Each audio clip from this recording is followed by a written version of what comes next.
Hello, hello, happy Wednesday, November 19th, 2025. I am early today, only because I'm going to leave a little bit early, so um, I figure we might as well get our full 3 hours in today and get a few things done. I'm trying to be productive, and I figured just waiting around wasn't gonna do me any good. Hello, Hans. How are you? How was lunch? I keep forgetting your Wednesday lunch. Russell, Juicy, welcome. I've got some pens I brought in today that hopefully I can get to if I can make some progress on these Sheaffers today. So some little fun side project. So we're gonna do that. Tomorrow looks like it's going to be a busy day. I've got like all of my deliveries are coming in at the same time this week, and we're getting new ink, a new brand of ink coming in. Everyone said hi. Awesome. What do we got? We got new ink. We got new pens coming, and these pens I've never had before ever. And some of them have been around for a while, and I tried them out in Ohio, and I was pleasantly surprised. So, wow, I could tell you, but then it wouldn't be a surprise, would it? Faber-Castell. We're getting some new Faber-Castell pens in. And I've always liked Faber-Castell. I think their nibs are really good, but they're not as... nobody talks about Faber-Castell as much as I think they should.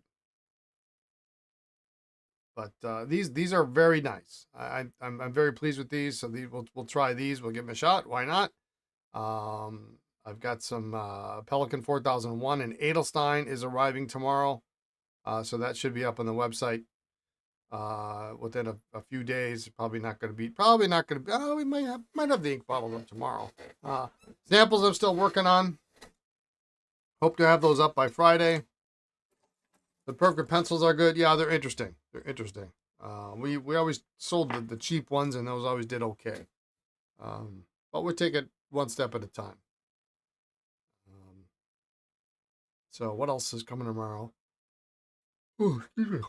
No, I've got a repair coming.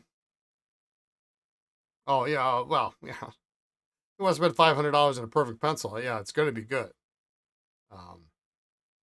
They've got some that are like $1,000. I mean, it's absurd. It's completely absurd. Desk sets and John Holland hatchet saddle filler. Almost. I almost brought one in, but I didn't.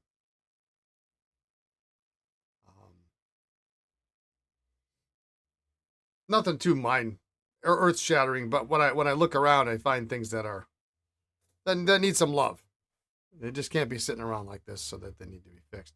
Anyway, yeah, new stuff coming. Got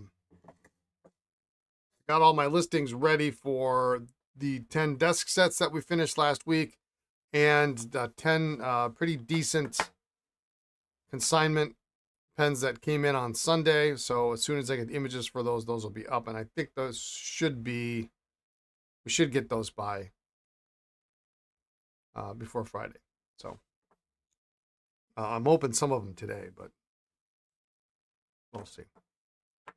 And I ordered even more ink yesterday. Kyono Ocho. So hopefully that comes in short order. So that was always a small, but had their fans. Let's take a look at what's on the bench today. We're going to test these two guys. This one goes in our nicely cleaned 114. DB 114 is what this is. Colored versions are 117s. but this is a 114. So we've got that to go along with the rest of the other dust sets that we have. It's a Klein pen. Maybe we'll get this guy open today. It's been soaking. It still looks tough. We've got these guys to go through. Clean out some of the caps again today, and we are going to. I still got to deal with this 21 here. I'm not sure what I'm going to do with it. And this guy, now that it's open and it's not going back together very well, I'm just going to leave it for a while. We'll put together this guy. This guy doesn't need to be here sitting in the shop any longer. I guess we'll give it a little bit of a test and see how it works. And then we'll clean it out and put it away. So that is what is on the plan for today. And then I have two other pens, like I say, that I would like to start. But we'll get to those when we get to those. I'm going to use the bottom half of this page, I think, for this. All right. Okay. Oh, sorry for the yawn in here.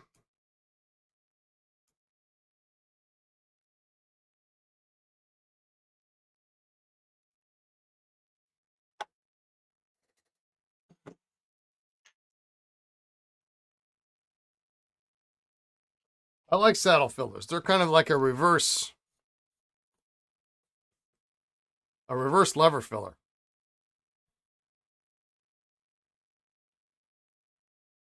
Built-in roll stop. I mean, you know. The cap is ingenious. Two distinct varieties, of course, on those. Most of the ones you see have the short cap, which then comes off and then goes on the end this way. Not this way, but it goes on the end this way because there's a little indentation in it. And then there also is that's a threaded version. And then there is a slip cap version of the saddle filler, which is much scarcer.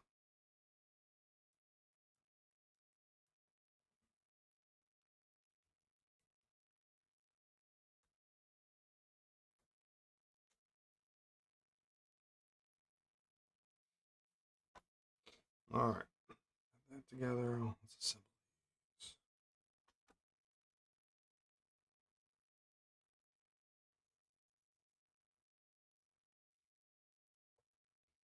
I woke up, I had a dream this morning. I was dreaming I was selling pens.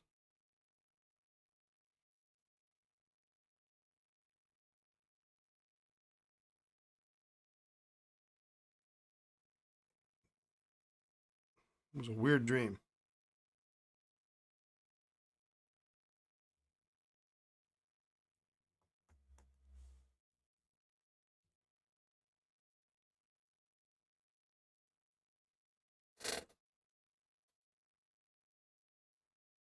Maybe not.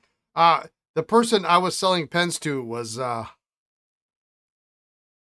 incredibly particular.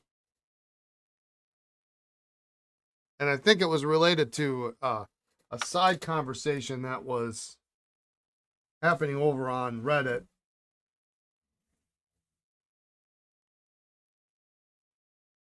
Which reminded me of a customer I had once who spent somewhere in the neighborhood of 2 hours testing 2 pens, trying to decide which sailor nib he liked better. And one of them happened to be my personal pen.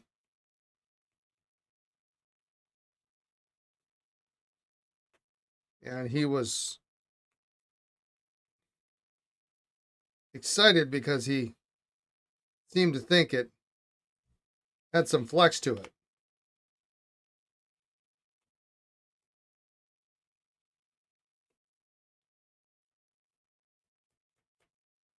Of course, as you know, Not really.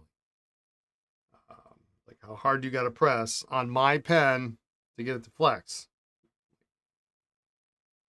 So it was that type of customer that was trying to buy something, I guess.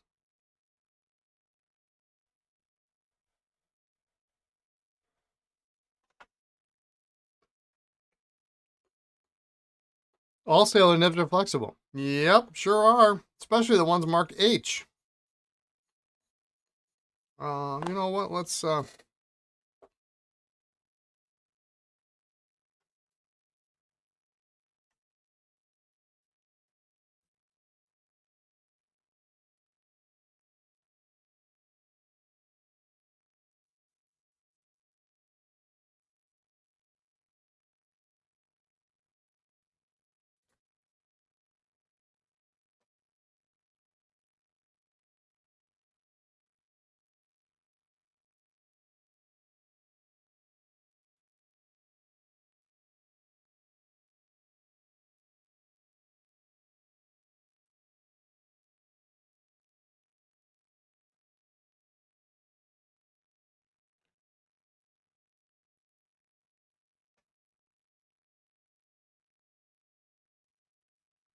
try to get this lined up right, and it's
I don't quite have the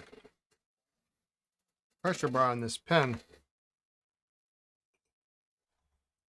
quite lined up as nicely as I want it.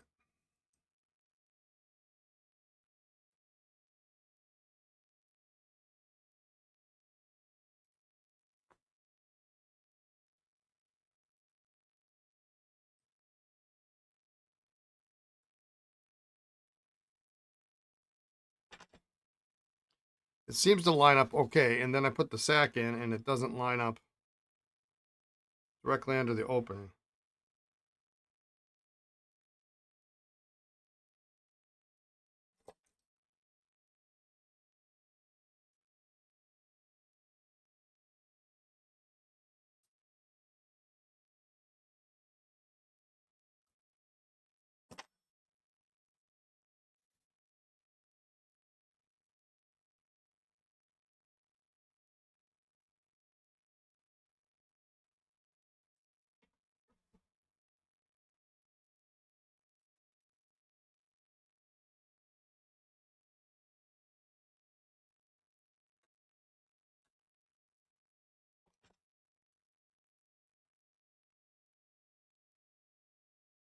There we go. That's better.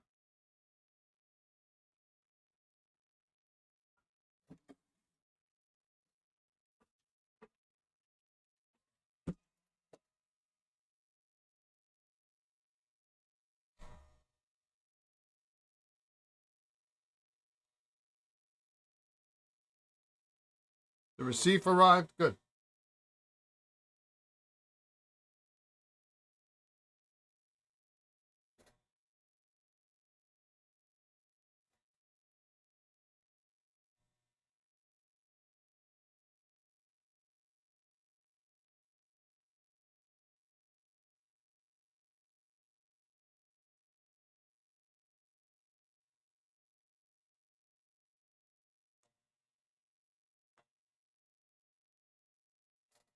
They ever tie the pressure bar to the sack with a string like some other matchstick filters? Yeah, it's a different design. Um,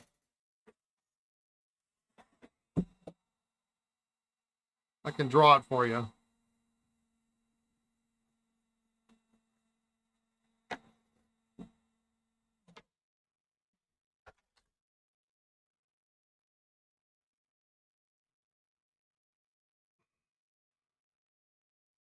So it's two pieces.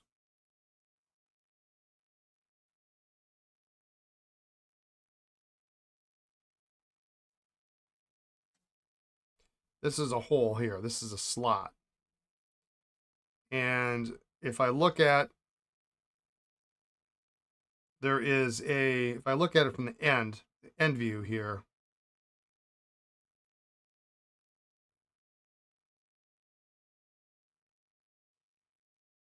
this slot goes in here so that the bar essentially is resting here. And then this sits at the end of the barrel.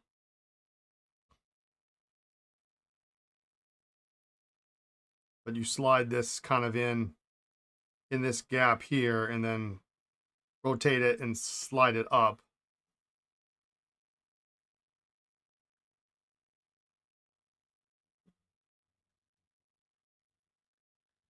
Yeah, it's a really a creative design. It seems to work well.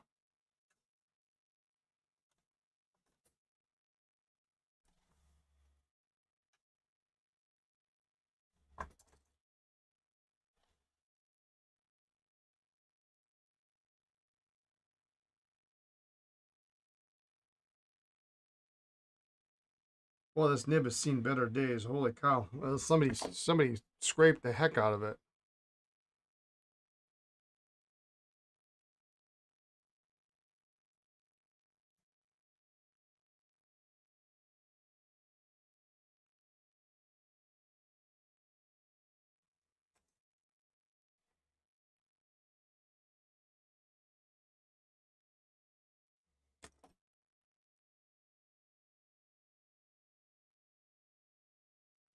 I don't really think I'm going to be able to get that nib quite perfect.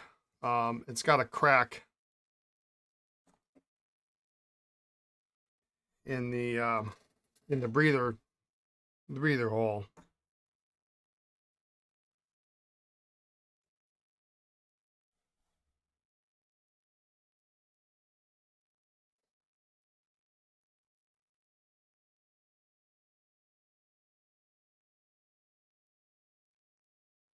So I don't think we're going to. I got that nice and pretty straight.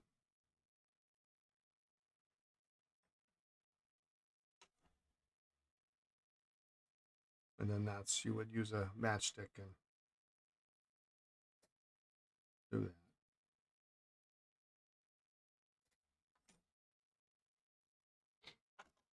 So I think just for safety's sake, we're going to call this pen done.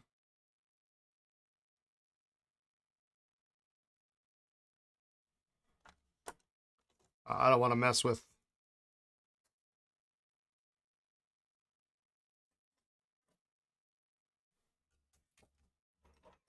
the nib, and at least it looks better. It's in better shape than it was when we started.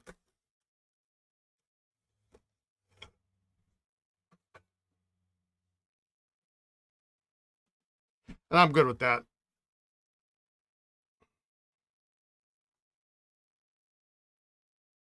You just won't come across those very often.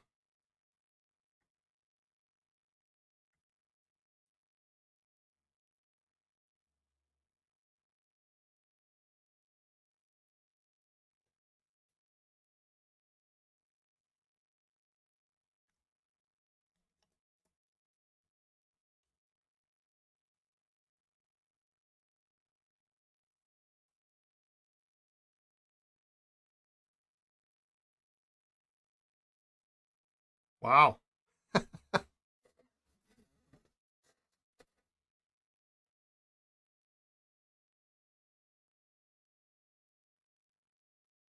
Good afternoon, Indy. I wonder if the chasing will let you strike anywhere a match on the pen barrel. You can't say you'd want to try places one back in the collection and enjoy as is. Yeah.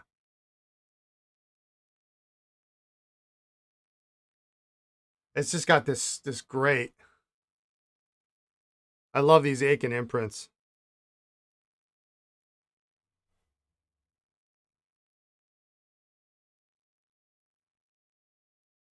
Educator. I don't know where they came up with their names, but the goal is to have the pens better often than when they started. This is actually pretty nice. I'm actually shocked.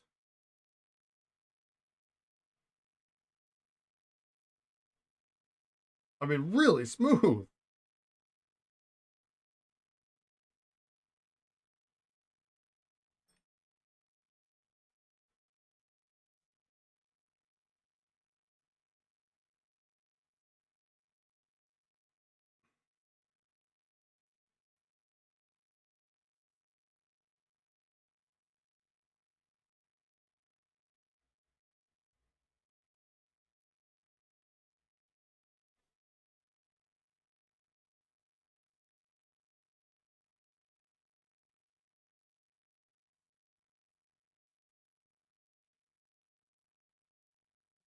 That's nice.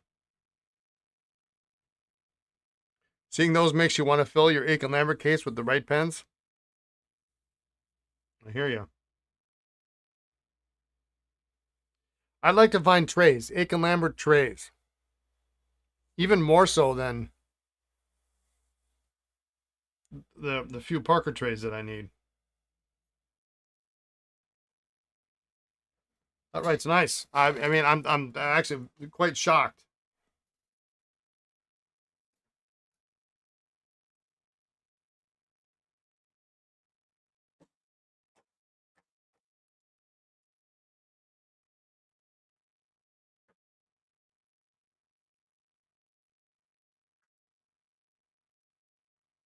Sometimes you get, a third tier pen and it's, you know,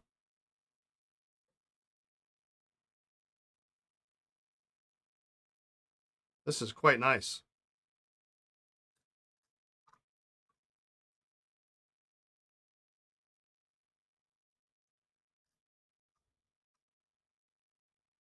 I don't know if I've ever actually seen an Aikin Lambert tray. Cases, yes. Not many of them, but I have seen them.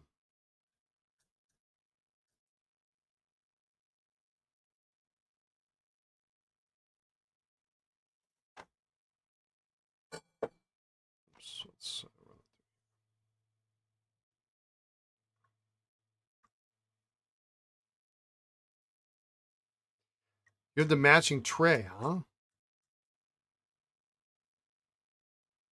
Would you, I know you probably sent me pictures of it before, but maybe you haven't. Would you mind sending me a picture of the tray and then giving me the dimensions when you ever get a chance? I mean, it doesn't have to be today, it doesn't have to be this week, it doesn't have to be this month, but um, if you think of it sometime.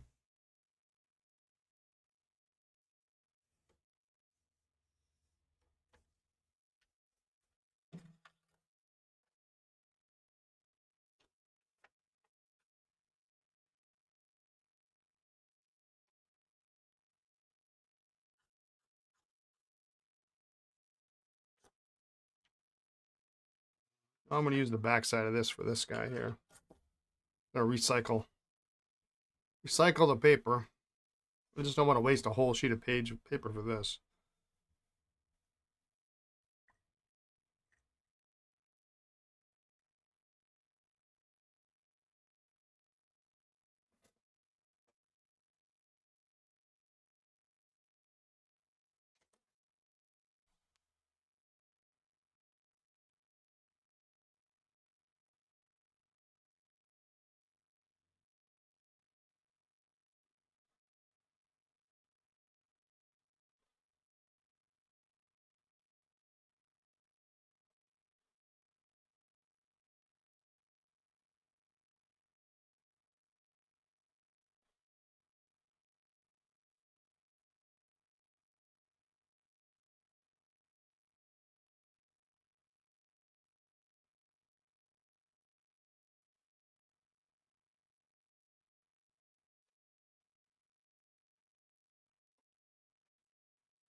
I may have to resort to making reproduction Aikin trays.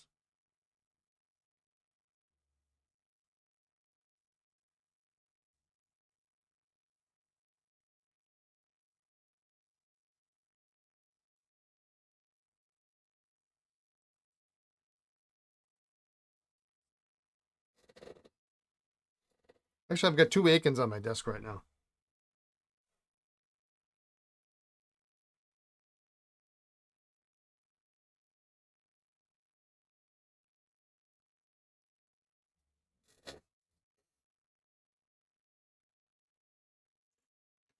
One is this guy that I got to take apart.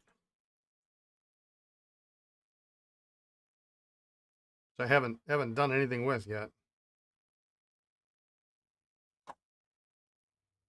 Because I got to go find those pictures you sent me of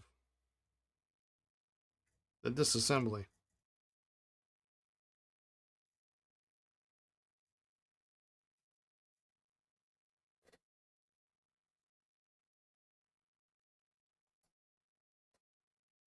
Yeah, I mean, you know, you're never going to find. What are the odds of finding 3 or 4 Aikin trays? I mean, it's not going to happen.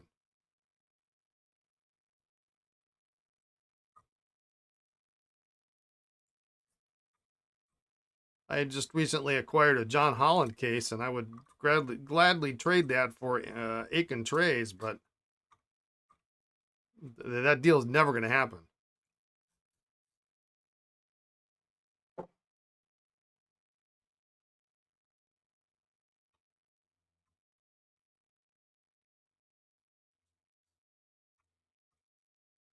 And I couldn't fill the John Holland case up if I tried.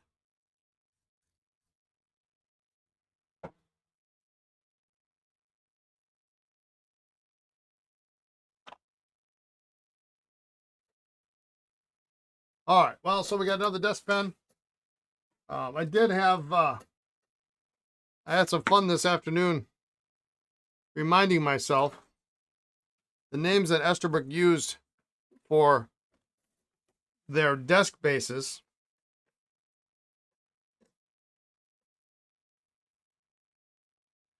And it's interesting because they, in the catalogs, they don't always use the full name.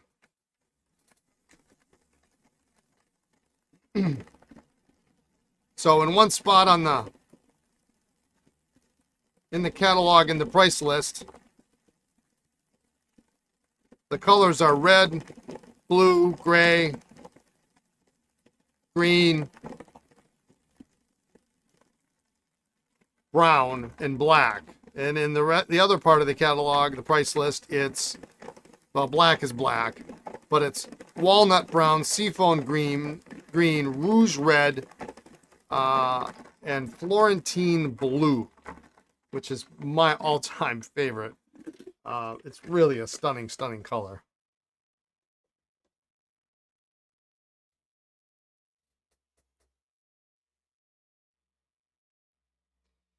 And I'm happy to say that when the desk sets go up for sale,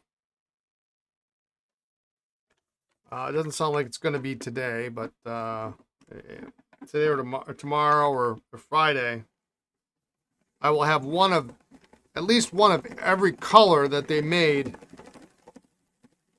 in the series. Not in every size, but across the 2 main sizes, the telephone size, the slimmer size, which is this 114, 117, and the full size 8 ball, the 116, the 112, 116.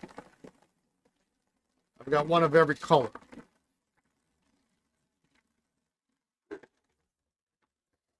Would be like someone trying to buy your early pilot and sailor tray. It's not happening. Yeah, you know, and I only partly joke about the Holland tray because you know, for the Holland case, I mean, how many of those do you see? I mean, you can't find those either, and it's not very big, so it doesn't take up a lot of space. You know. All right. Well, this is good. This Majestic is quite. This is quite nice, and this is just really a good example of why sometimes the third tier really can surprise you. We shouldn't poo-poo them. I know we do.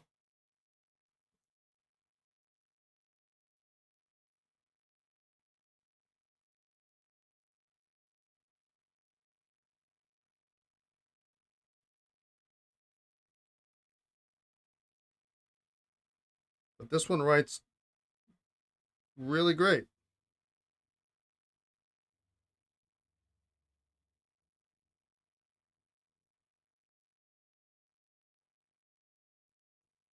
I'm just going to use a Q-tip to kind of put a little bit of microgloss on and then use the dry side to kind of rub it in. And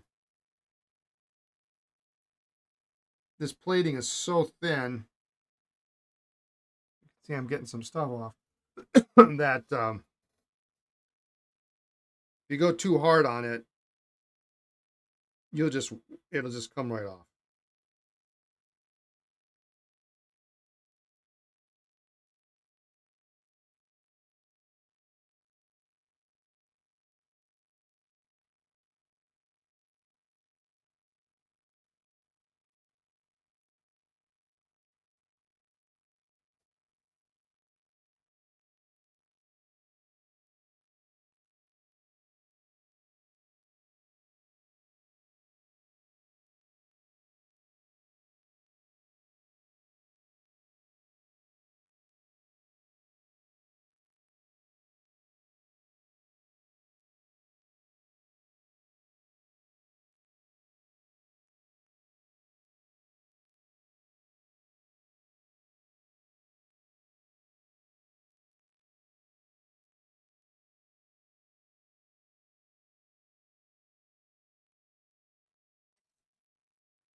You know, those Aikin trays, they'll come up someday. There's got to be some that still exist.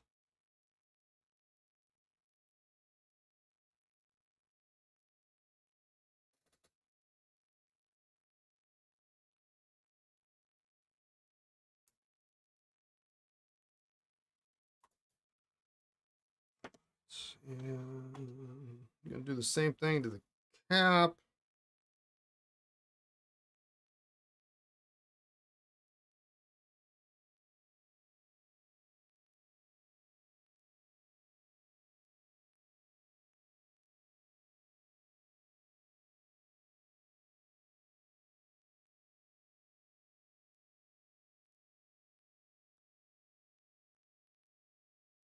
It's when you least expect something or when you stop looking that you find things.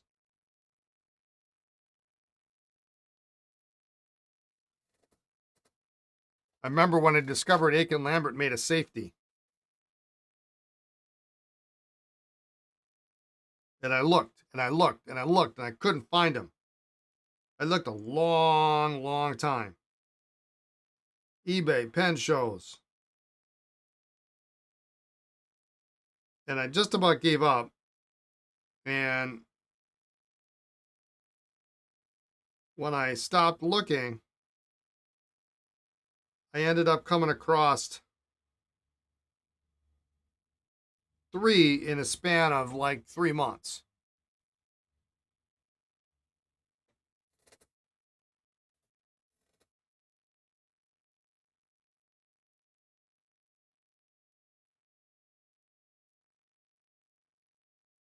In 2 different sizes and 2 of them in overlays.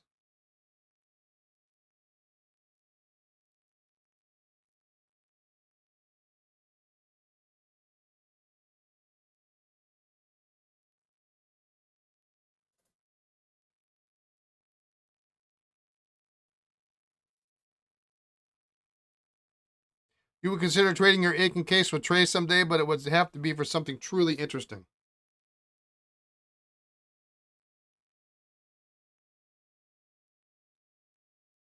Yeah, I mean it's a scarce piece. Any Aikin case is. Any size.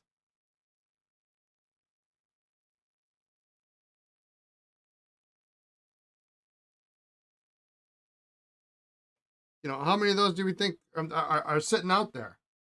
I mean, less than 10?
Yeah, not many.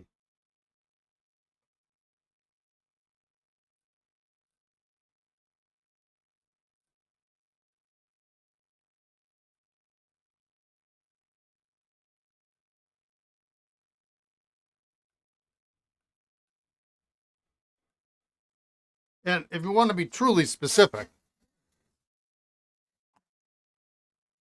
narrow the search to hello, Caleb. How are you doing? Want to say thanks for these streams as it gives you the confidence to try your hand at repairs. Excellent. Um, I think I've seen Aikin Skywriter displays.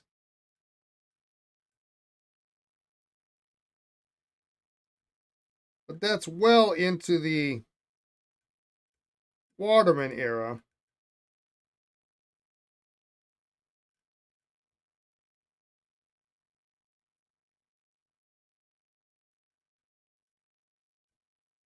And let's just say that doesn't count.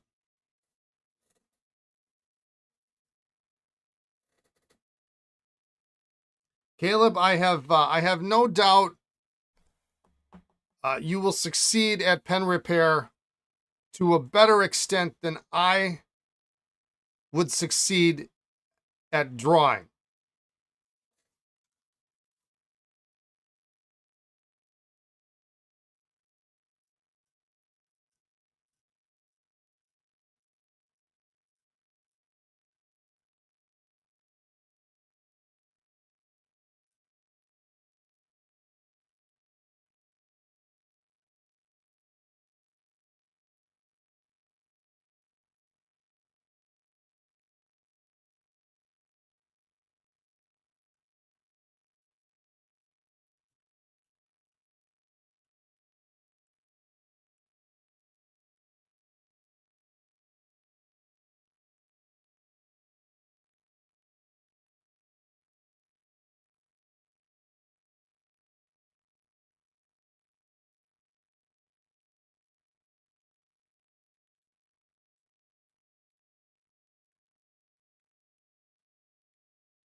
Quite a bit of corrosion at the end of this.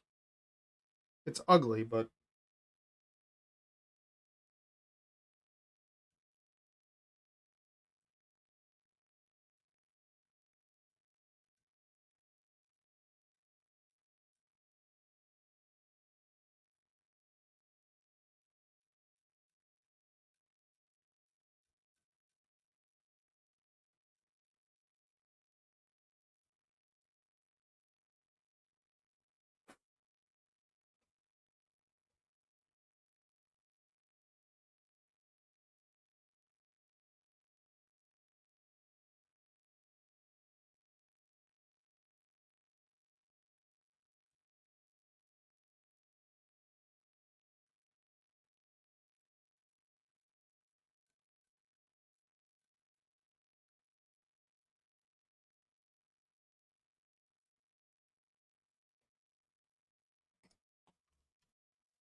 You sure I'm not that bad? Uh, I just drew a terrible picture of a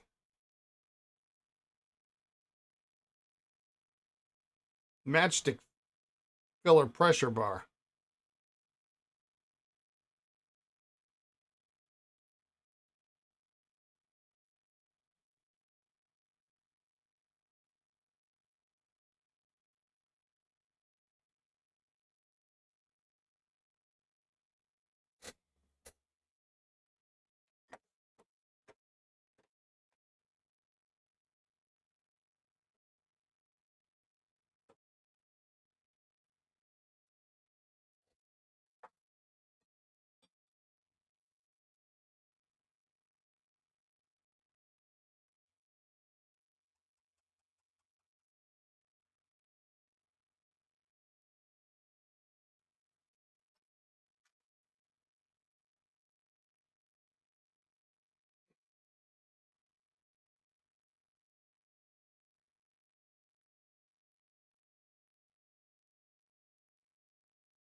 Well, as good as it's going to get.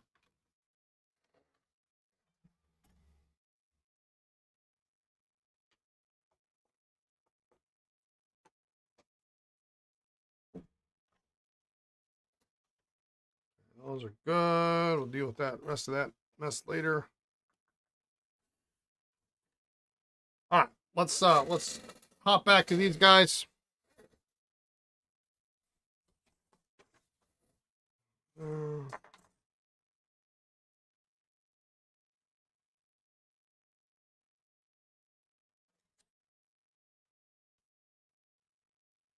You'd be happy to exchange some drawing lessons for pen work? I don't have time for drawing.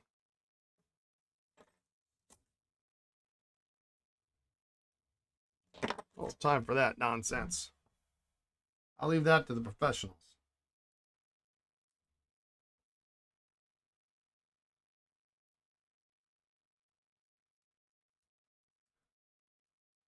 My daughter's an artist, so actually I could probably ask her too. If I really.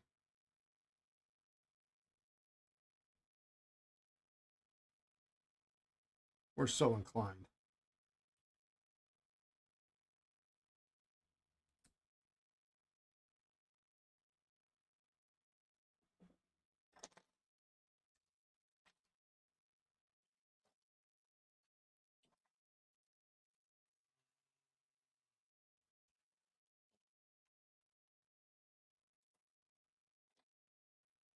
Problem is my nail files are the same color as my bench, so if I have it on the back side, I can't see the stinking thing.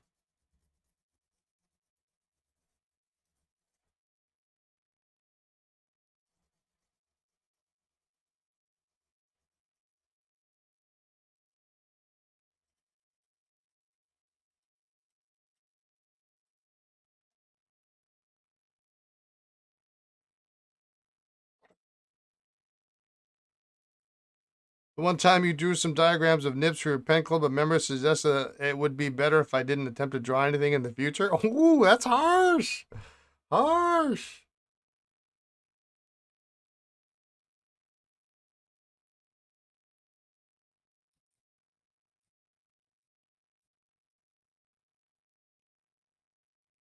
She was serious. Oh my goodness. Is this the same one you were telling me about? Your constant pain in your tuchus?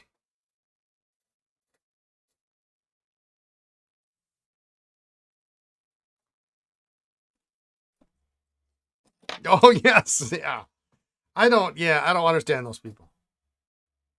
Yeah, sadly I've got my own that I told you about.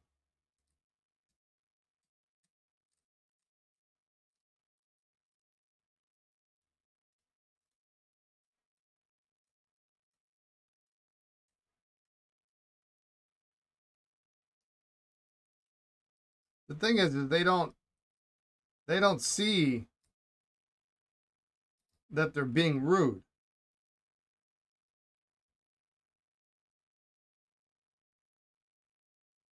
They think they're being helpful. No more drawings for them. No more help.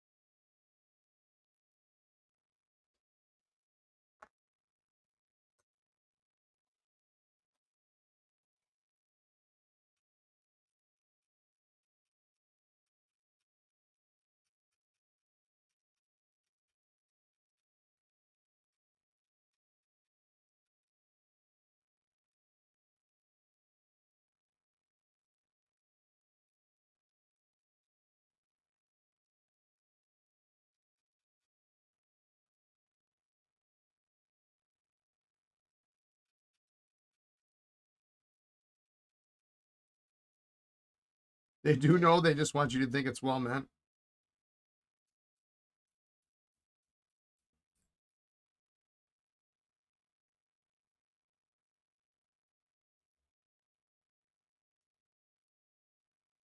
The personality type that gets me is the one that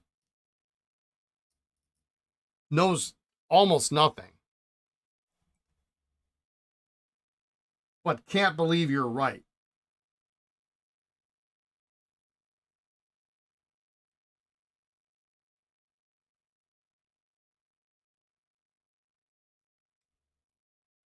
Like, I'm not just making this shit up. I mean,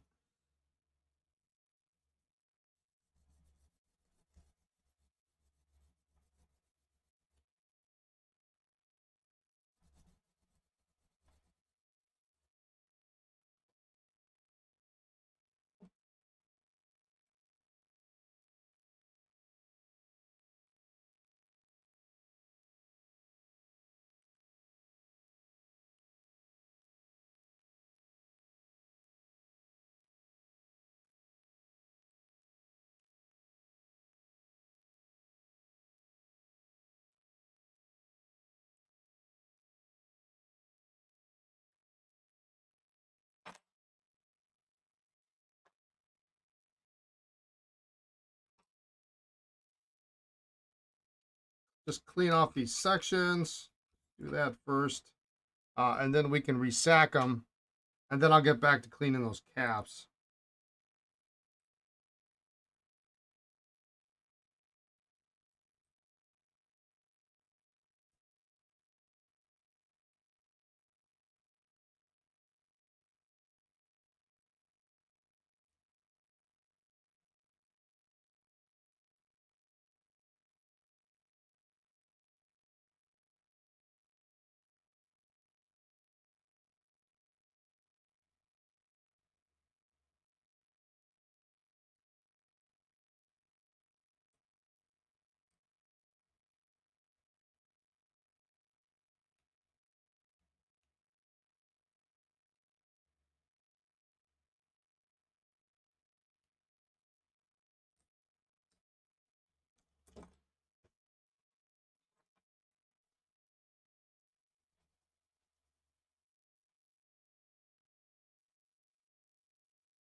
But yesterday at work, we got all of our last of the fixins for Thanksgiving.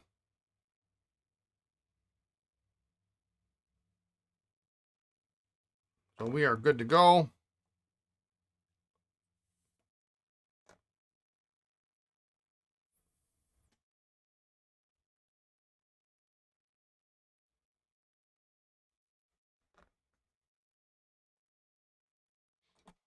Except for the kids usually, we assign the kids to get the pies and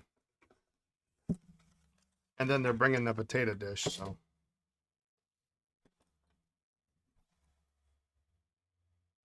we just have to cook.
Sounds fun. I'm still pondering what beverage to serve with the turkey.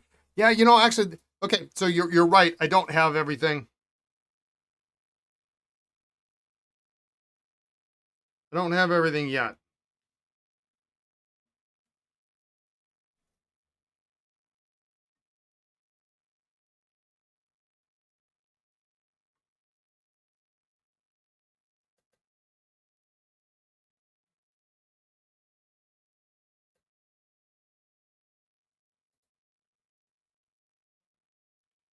Thanksgiving here is next Thursday.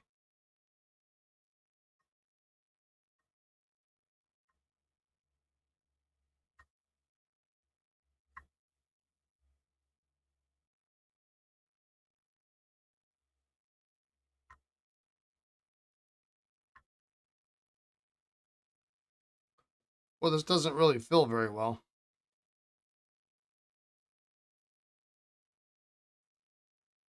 Squirted myself in the eye.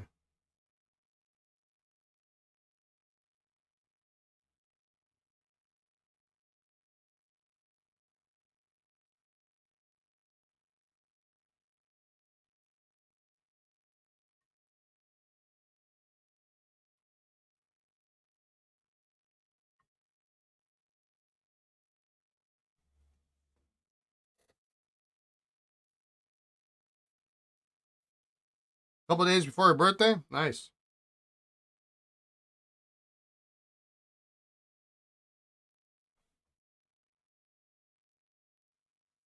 Yeah, I guess it does fill okay. It'd probably be easier with the lever.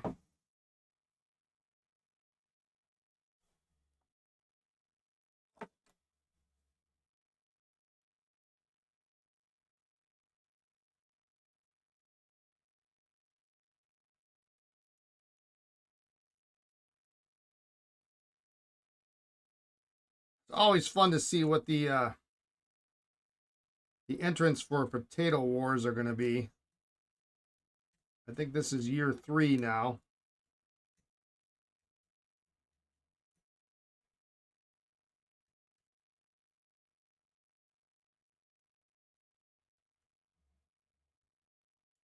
Probably be the first time in years I haven't made my signature potato dish.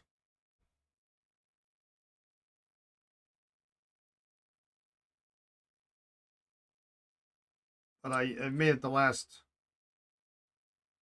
I think I made it last year and the year before for Potato Wars. So I can't really do the same thing.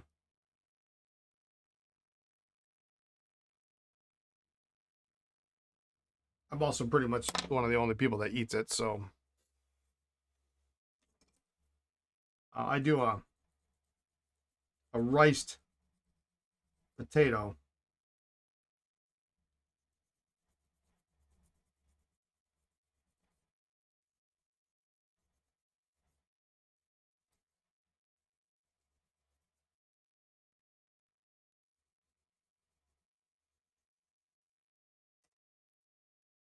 with, much like yesterday's discussion of singular tools. Um, at the only time of the year you use a potato ricer.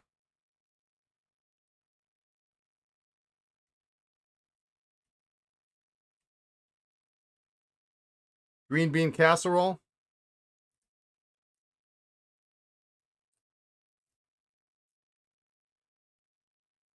I'm down with that.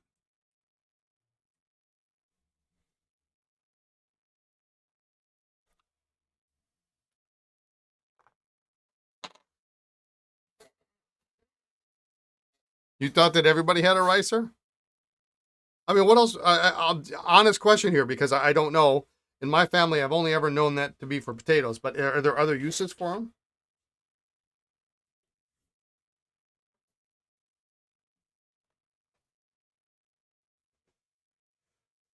I think this sack is good enough. We're going to leave that. That actually it looks like a fairly recent job.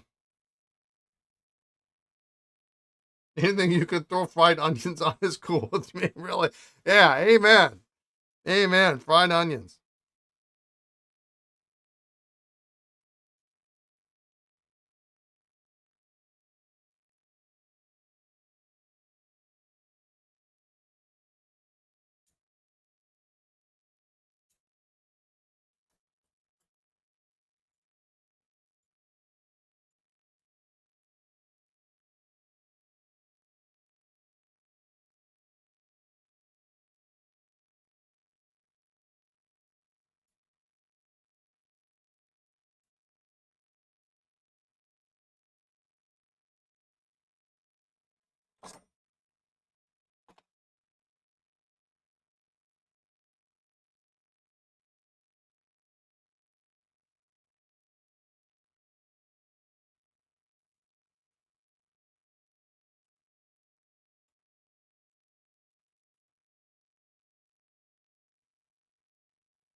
Good morning, Gary. Be interested to know if people have experience with the Japanese Platon fountain pen. I bought one on eBay and awaiting its arrival.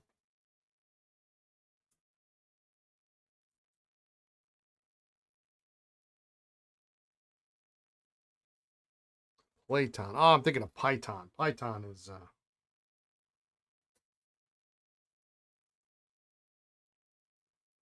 platinum sub brand, but Platon.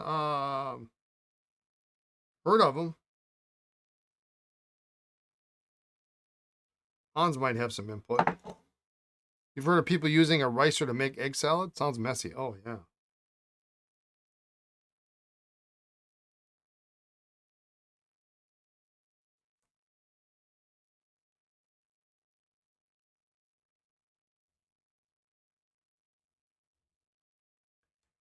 Gary, is it a lever filler?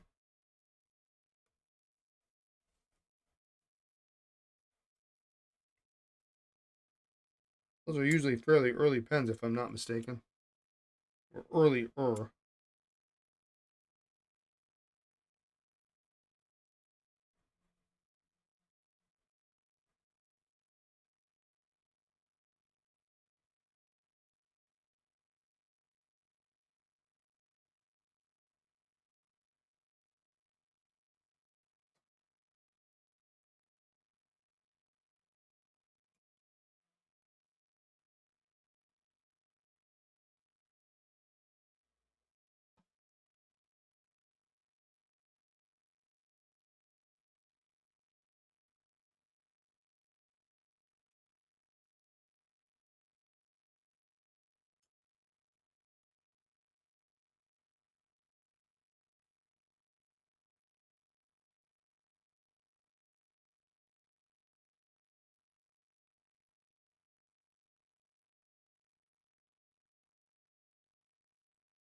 Playton was active from around 1920 to mid-50s. I believe their biggest claim to fame is use of the six-sided star on their nib imprint. They made some decent Japanese eyedroppers, lever fillers, and pseudo-aerometric too toward the end.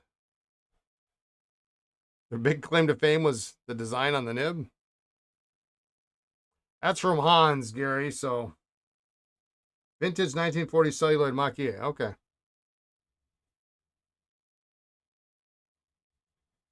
That sounds lovely.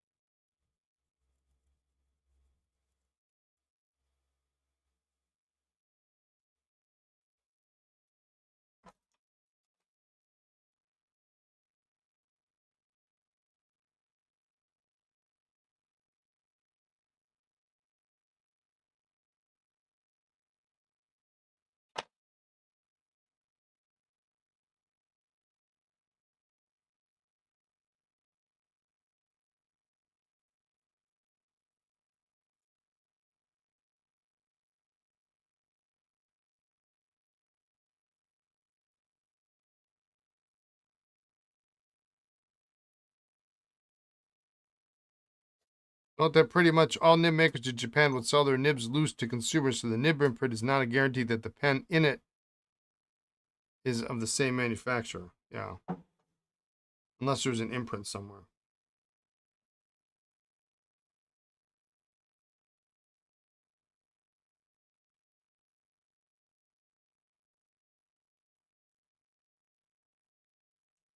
Contrast that to today, you can't buy a Japanese nib to save your life.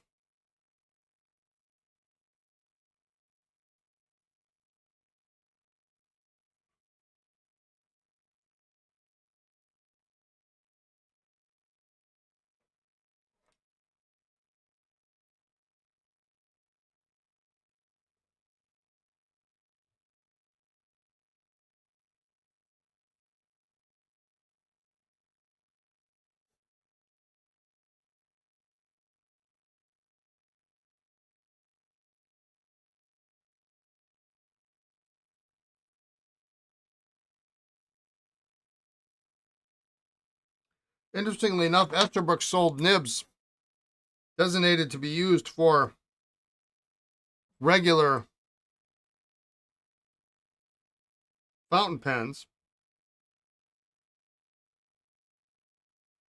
No nib, no feed, no collar, that kind of not stuff. And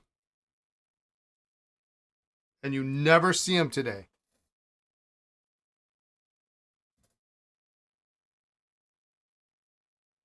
You picked it up for $30? Wow.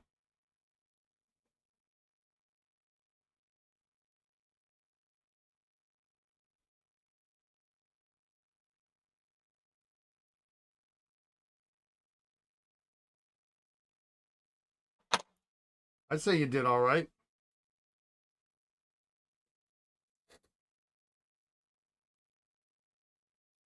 Yeah, everyone, vintage Japanese nibs, you know where to look. Yeah.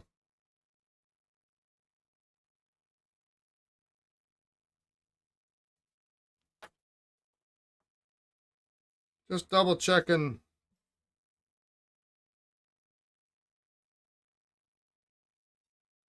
all the levers here.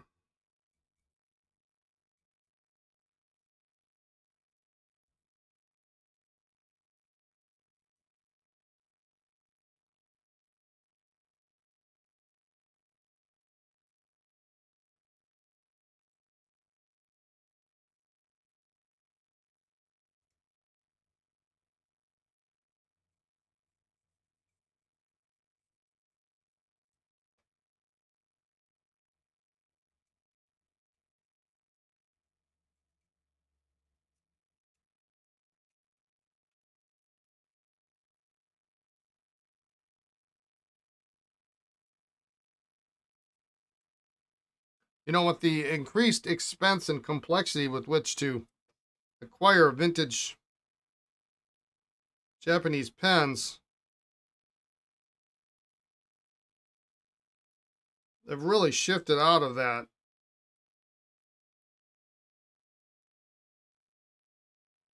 and back into early American pieces.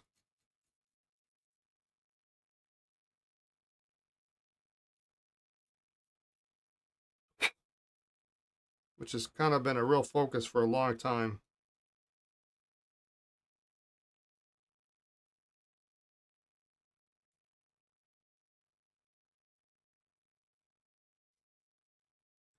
It was fun for a while, but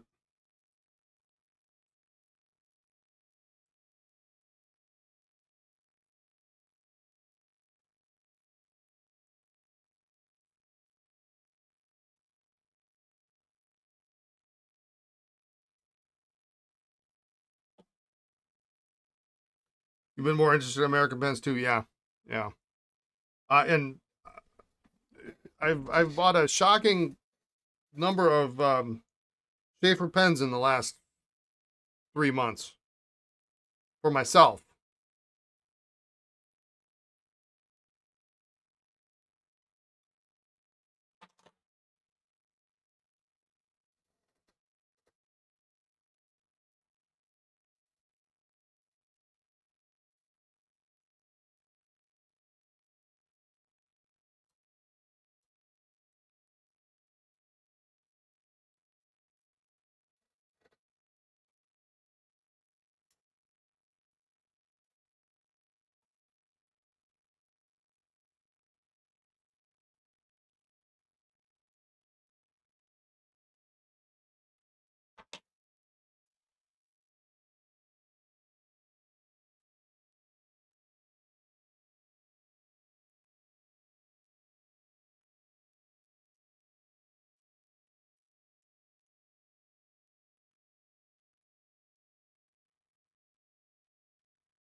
Actually, a shockingly um, disproportionate percentage of non-hard rubber pens.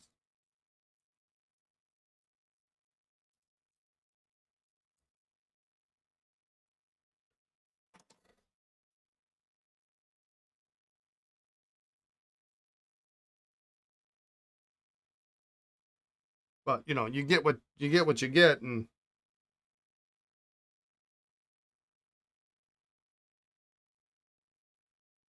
something comes to you, you got to take it when you got the chance. A little bit of shellac and sealant on the inside of this section here, so I'm just kind of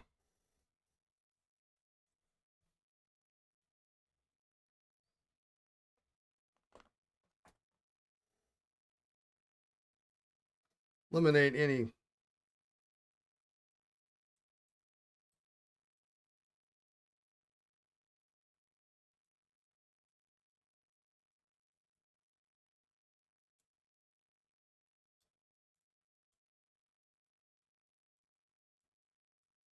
This one's got a lot of it.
Don't forget to look in here, inside the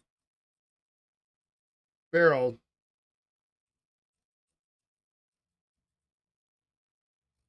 If it was difficult to get out, it's going to be difficult to put in unless you clean it out. If you see some stuff in there. But you got to be careful not to.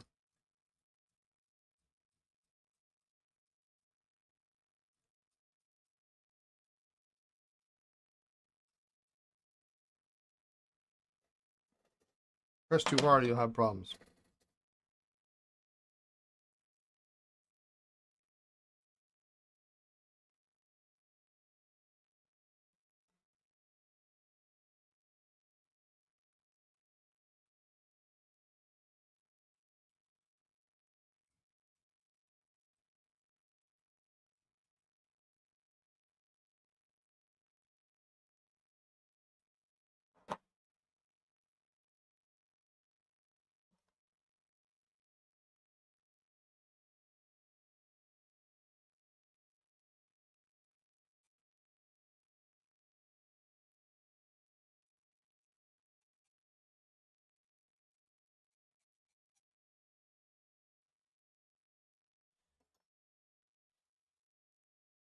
You picked up a few wherever pens to restore. They appear to be a second tier pen, but you stand corrected. Yeah, they're kind of.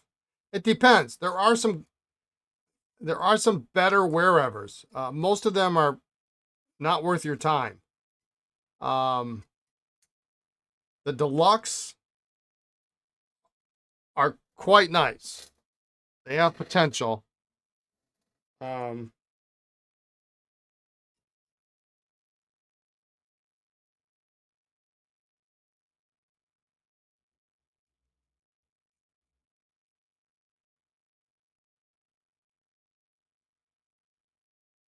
there are some with the framed nib, framed gold nib.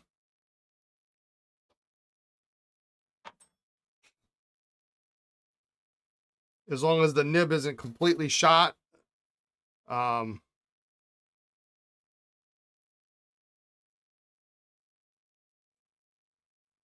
it's a good looking pen. They made some button fillers which aren't terrible. Also along the lines of the deluxe. I think they were called the 100. They used a kind of a cool translucent red button on the end.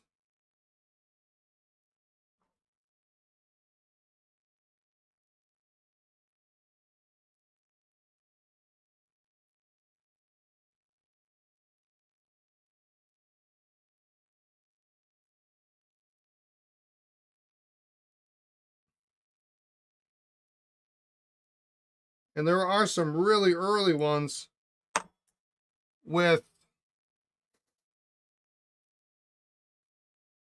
14 karat nibs.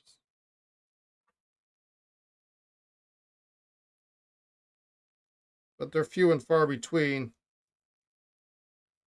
And if you really want to blow your mind,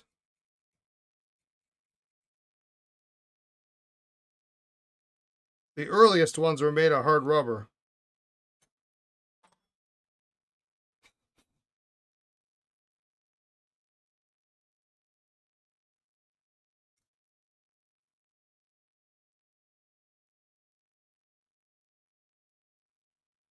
But for the most part, most of the later,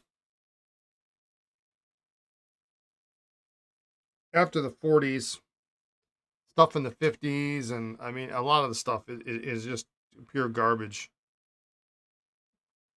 It's perfect stuff to work on for learning repair, though.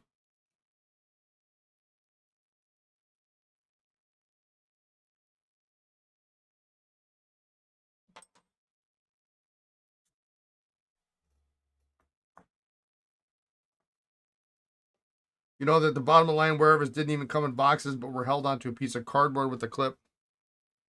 Entirely possible, yeah.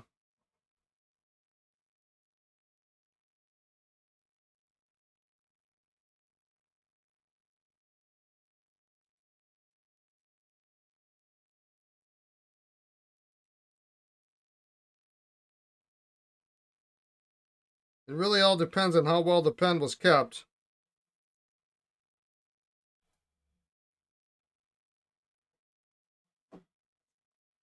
Somebody is sending me pen pictures.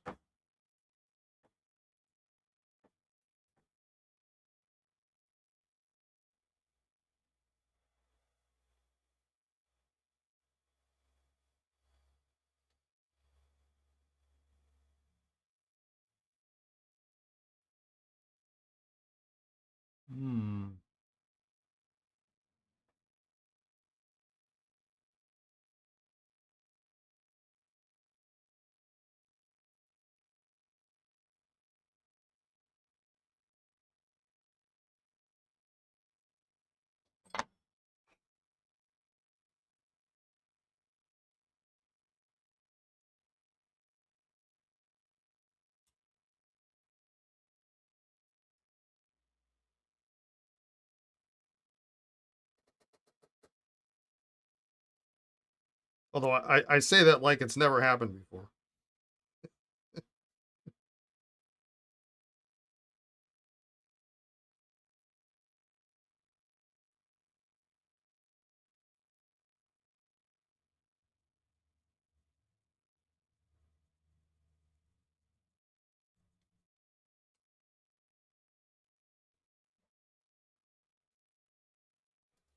You think they retail for 29 cents in the 50s? Yeah, I wouldn't be surprised.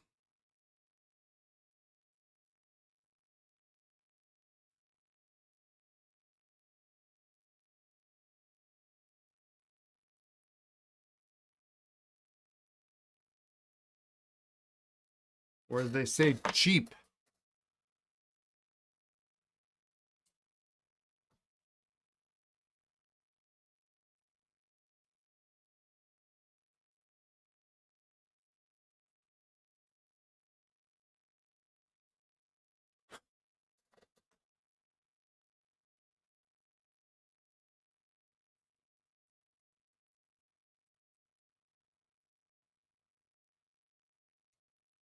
I used to have kind of a large collection of wherevers. Um, Only because you'd buy a collection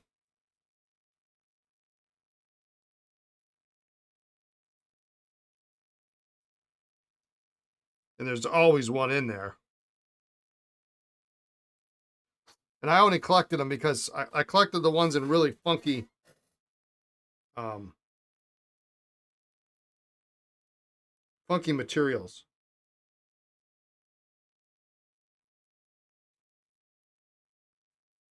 Pacemaker, I think that's another one. That's a decent one. They're a good size.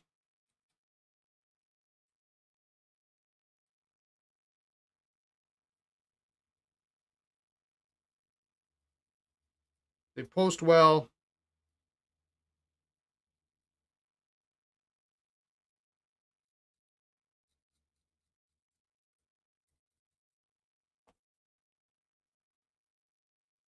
And if it's a steel nib, I mean, they're okay. Steel nibs are okay.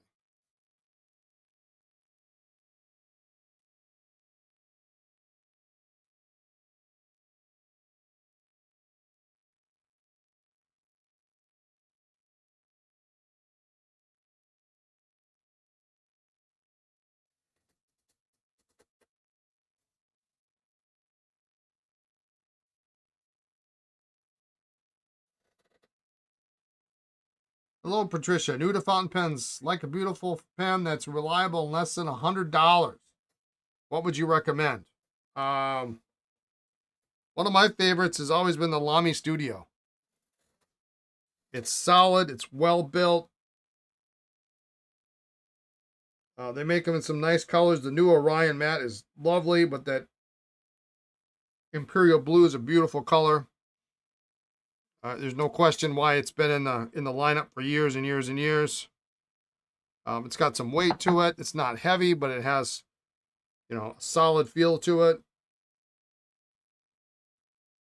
You can swap out nibs. Uses a converter.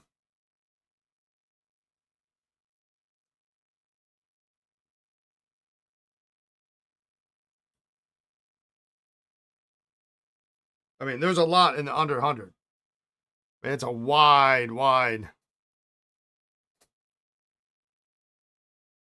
range. Primarily, you're looking at steel nib pens. And it depends on what you think is beautiful. You know, what I think is beautiful, you might not.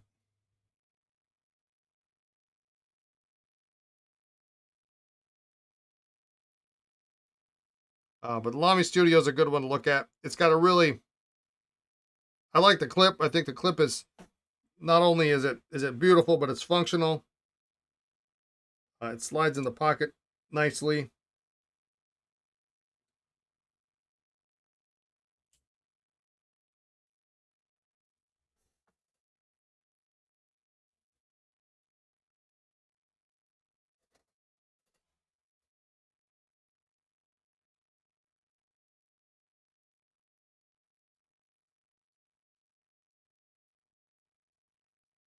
You know, you can't go wrong with a vintage Parker 45. Takes modern cartridges and converters.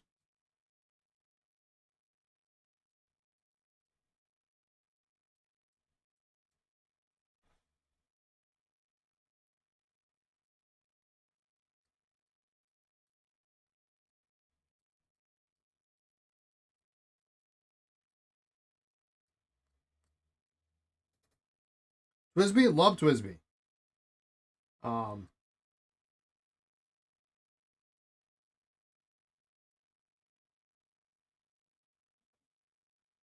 Nice piston, high ink capacity. I don't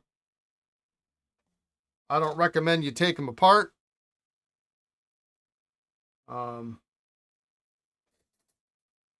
Despite the fact that they give you a wrench, and Reddit will tell you how easy it is. I don't take mine apart.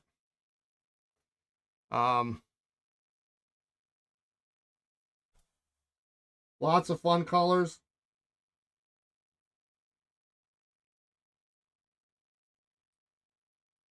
The new one that's coming out next week, the Cosmo with bronze, is a real looker.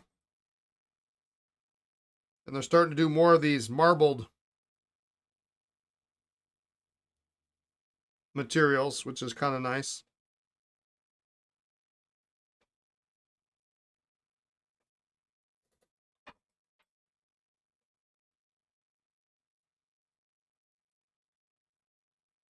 If you go with the 580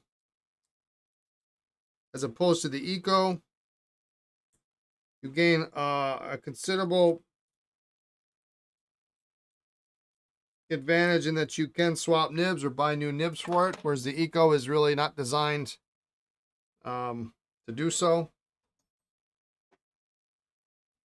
You can, but it's a real pain. I mean, it's the nib unit is basically the cost of a new pen, which, you know, maybe is not a terrible idea either. But if you get a 580, you can buy nib units or a vac if you really have to have capacity. But if you get a vac, I recommend you get the vac bottle. Make your life easier, because the pen is complicated to repair, or complicated to fill if you don't have the bottle.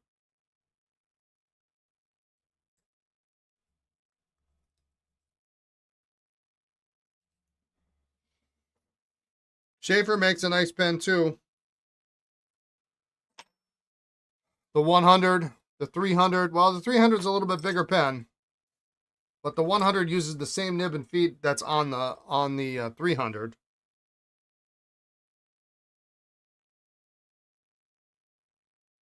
You're a little bit more limited on nib choices. You've got fine and medium. There's no broad, there's no stubs, none of that stuff.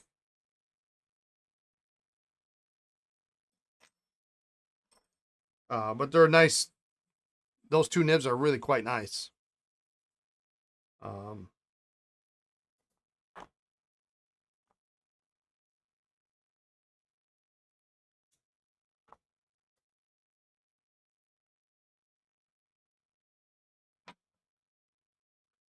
I've got a Tuesday that I have in my bag.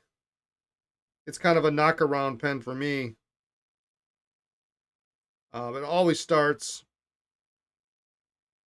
It's got that adjustable triangulated section like a Lamy Safari, but I think it looks a smidge nicer looking.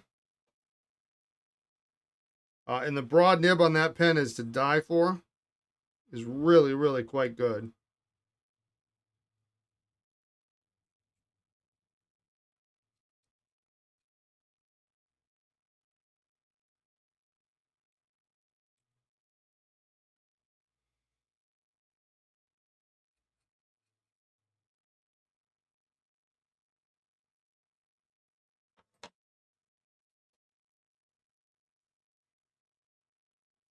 Pilot Prairie. Yeah, the price on that pen has really kind of gone up. I don't know what the current price is on it.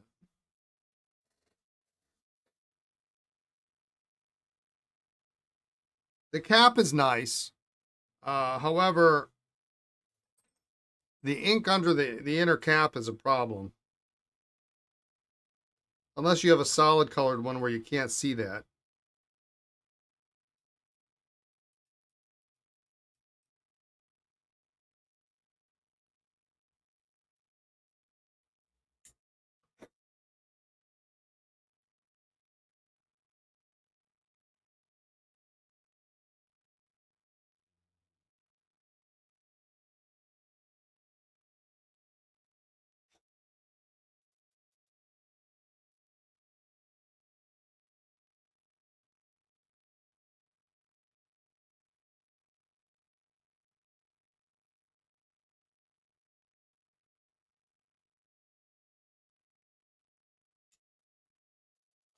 Okay.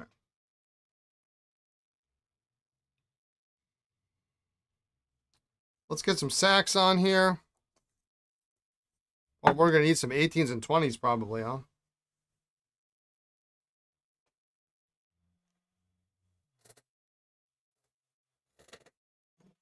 Should have made some coffee today. Mmm.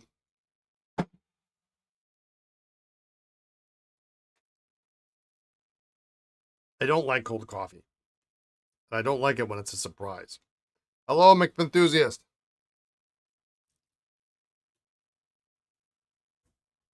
Oh, that's awful.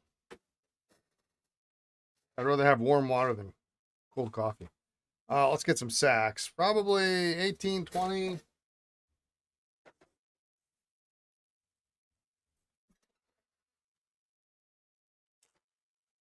Let's see where we get with 18s here.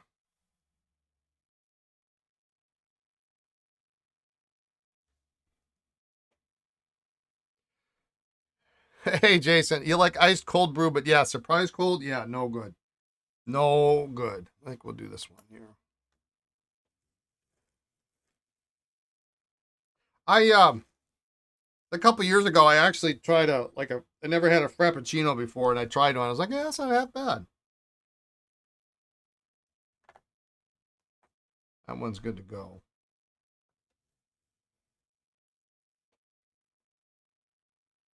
The coffee was lukewarm when I started the stream, so I was hoping to finish it.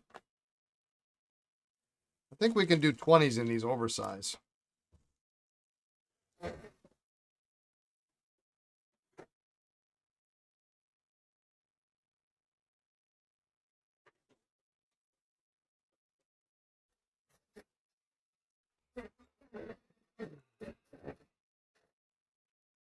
It has to be decent since those drinks have 1,000 calories. Oh my god, Caleb, it's like frappuccino's like drinking a cake, but damn, isn't it delicious? Yeah, I not quite that bad. That much sugar and whipped cream makes anything taste good. Yeah, I mean, you know. We're going to go with 20s on these bad boys here. Iced is good. Hot is good. In between, no good. Yeah. Yeah, it's got one or the other.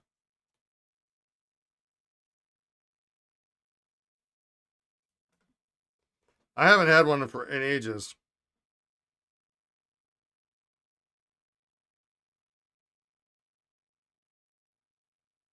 I am trying real hard to reduce my caloric intake. I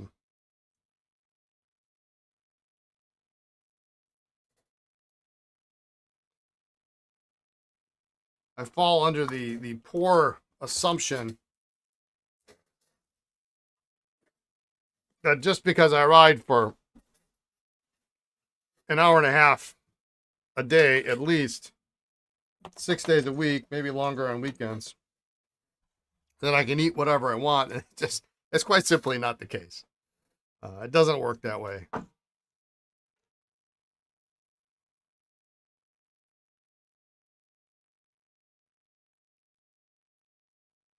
Years ago, you worked at a cafe. Teenager came in and wanted a cappuccino. He thought he was going to get one like you get at a convenience store. He took one swallow and that was it. We used to like when we were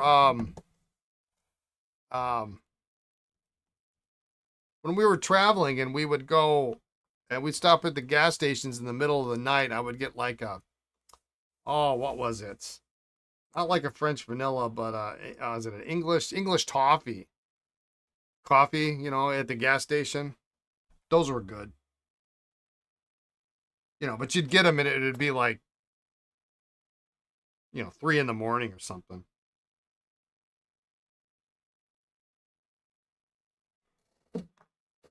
Oh, this talk makes you want an espresso? Go grind some beans, my friend. You got that fancy grinder.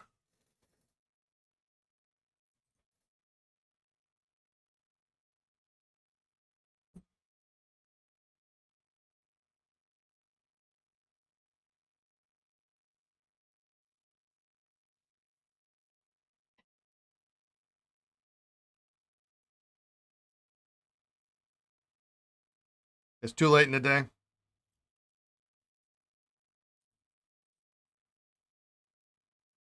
Yeah, I'm not one much for a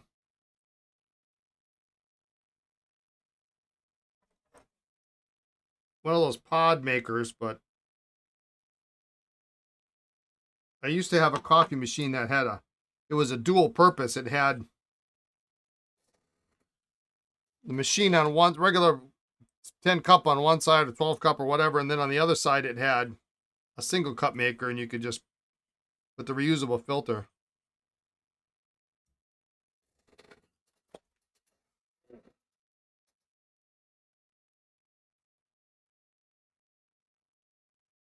I think my son ended up getting that when he moved out of the house.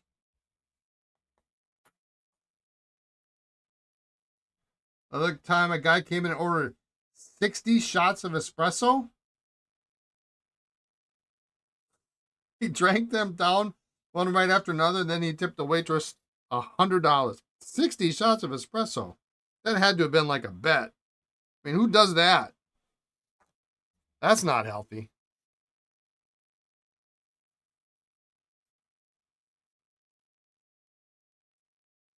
That had to have been a hefty bill, too. See, I could drink coffee. I don't know what it is. I could drink coffee at 10 o'clock at night and then go straight to sleep.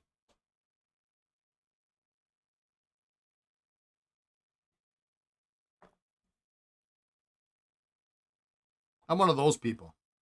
Coffee doesn't give me jitters. It doesn't wire me. It doesn't really actually wake me up. Yet I still drink it.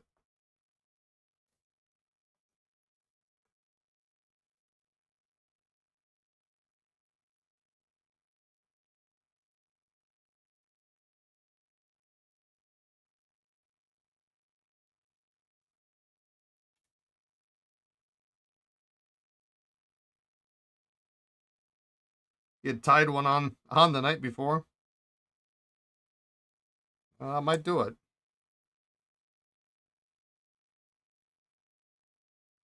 Like I try not to drink coffee after.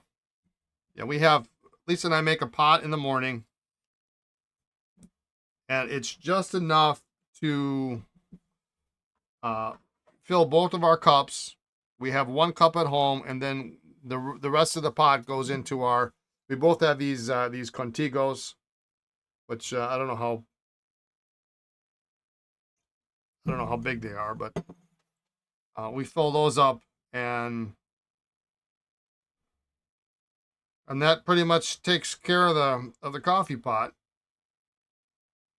And then I don't really like to have anything more than that.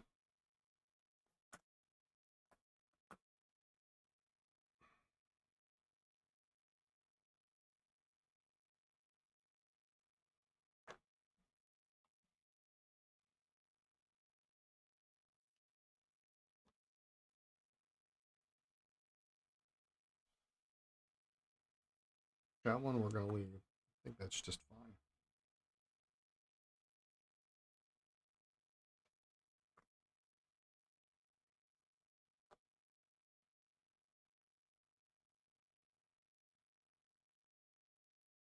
$60 shots. Oh my!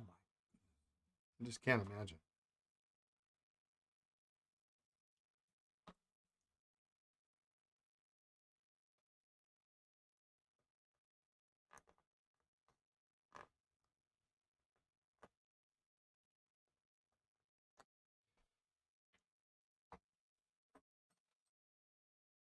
I clearly need something today.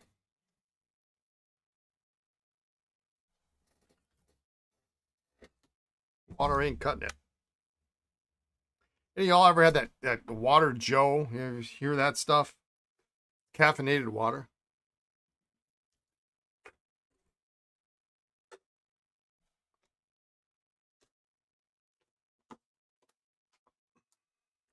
I've never tried it.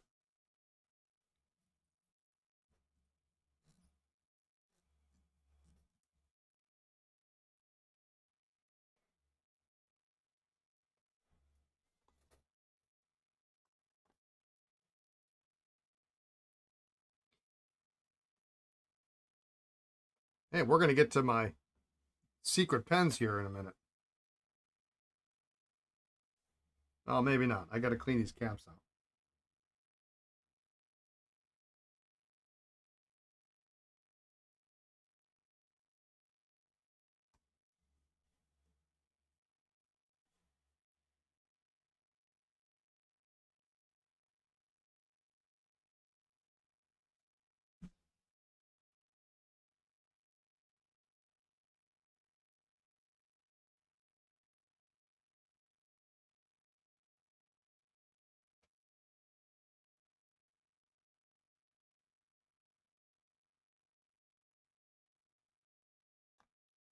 That's gonna be the fun one to try tomorrow.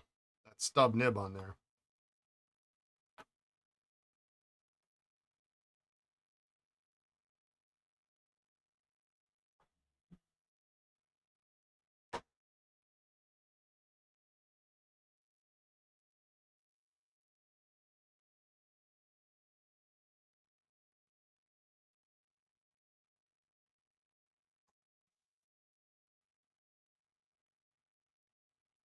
It sounds about. You need a Mountain Dew.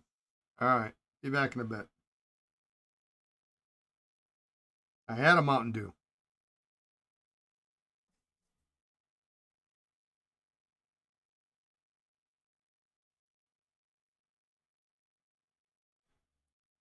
Does Lisa know about these secret pens, or do we say mom about it? She knows about them.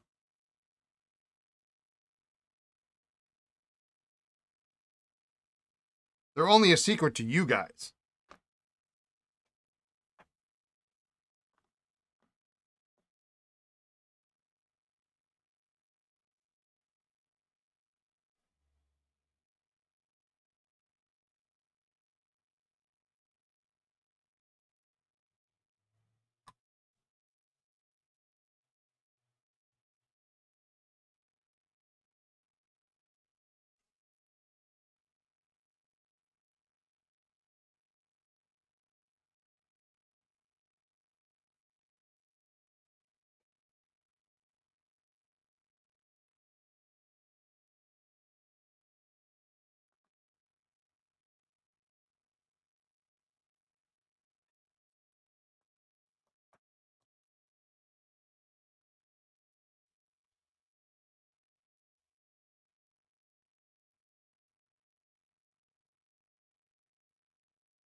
So while the majority of these were actually probably could have been construed as okay, there were a couple that definitely were not, or that had real limited life. So, and given I knew where they came from,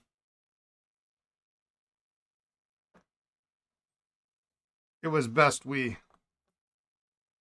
fix them up.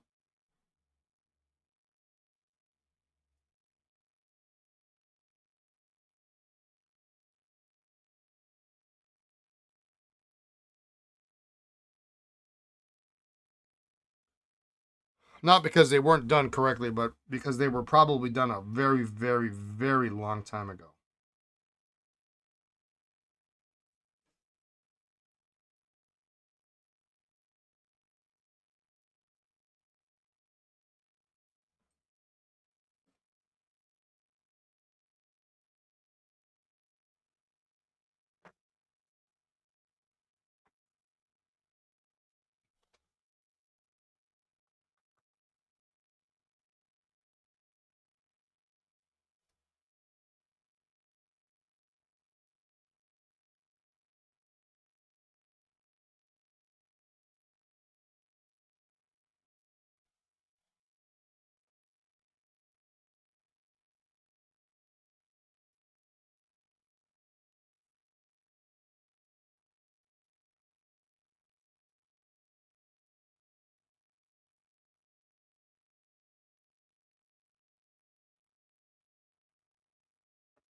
They were from the collection of somebody who had passed away. And they had passed away actually a number of years ago.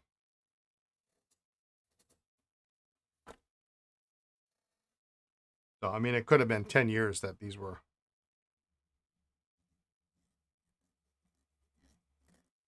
last done.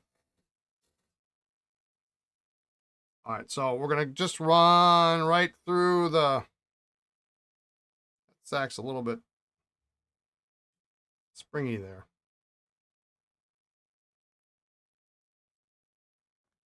One's good.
Majority of the ink on this cap seems to be in the threads, so.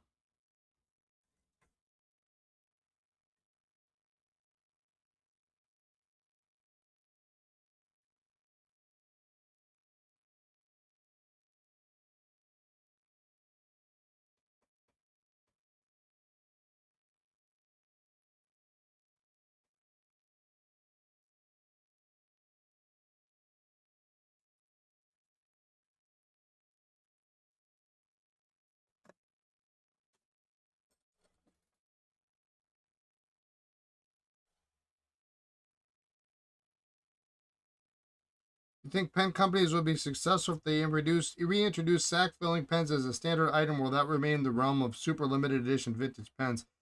They would not be successful at all because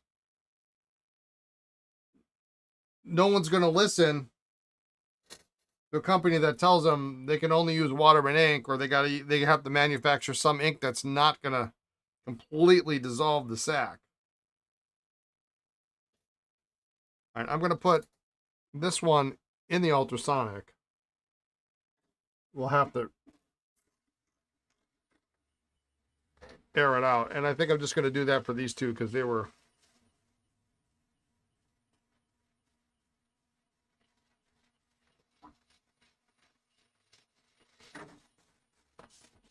You know, because people are going to want to put shimmer inks in it, or they're going to want to put, you know, Japanese inks in it. And the minute you do that, you've got, oh, well, this pen sucks.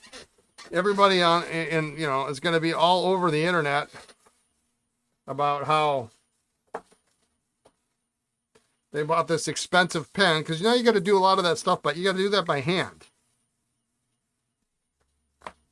You know, putting a sack on is not a... You need somebody to do that.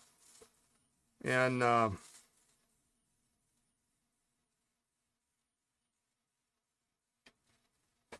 it's going to be bad press because it's going to be completely 110% user error. I'm going to drop that one in there too. Because who's going to listen? Wow. It's not going to hurt. That's crazy.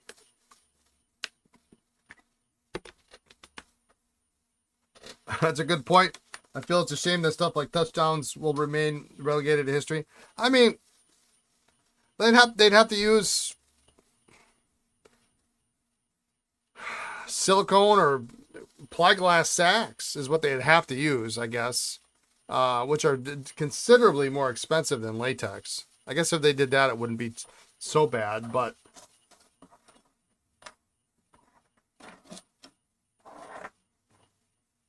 I mean, I had a manufacturer reach out to me to ask me about supplying them with sacks, and they weren't interested in spending money on silicone. Yeah, a number of modern Conway Stewart pens were sack fillers, yeah. But painfully difficult to disassemble. All right. Okay, so we're going to let that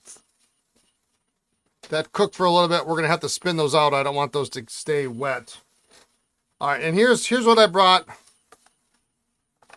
Recent purchase from home. So we've been doing Conklin Crescents lately, and we're just going to continue. We're going to continue on the path. At first glance, these both look the same. They are not, however. This one is a 20, the one on the left, and this one on the right here is a 3NL. So two completely different pens. I know, you're looking at me like I'm from Mars. They look exactly the same. That nib is rough looking. It's a number 2 nib because it's a 20. This one, I mean, the crescents in the pen, we got a number 3 size nib. So, I thought it would be nice to. Otherwise, they're all intents and purposes really very similar.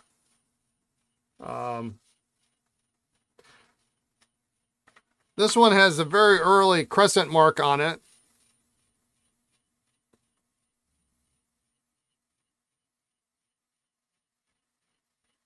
That side says Conklin, but on, where is it here? On the section here,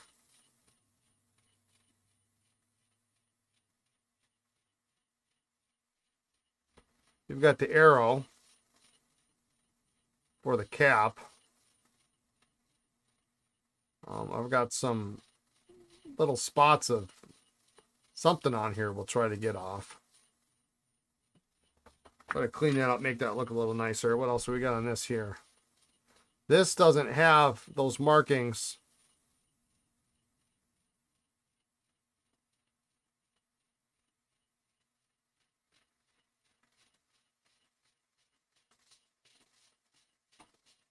Chasing is fairly heavily worn on this guy.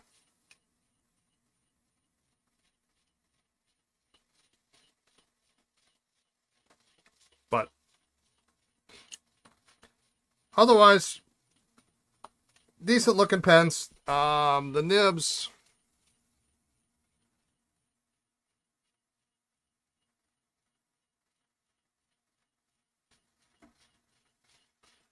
Nimble, that looks questionable, but it should be okay.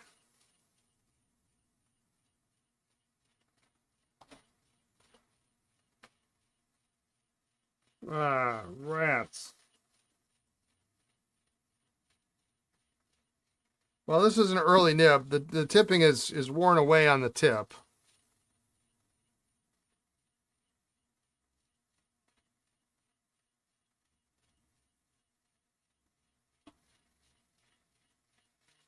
It's not the standard Conklin nib, but let's clean it up anyway. It deserves a better life. I didn't have my loop when I looked at it last night, but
it doesn't want to open.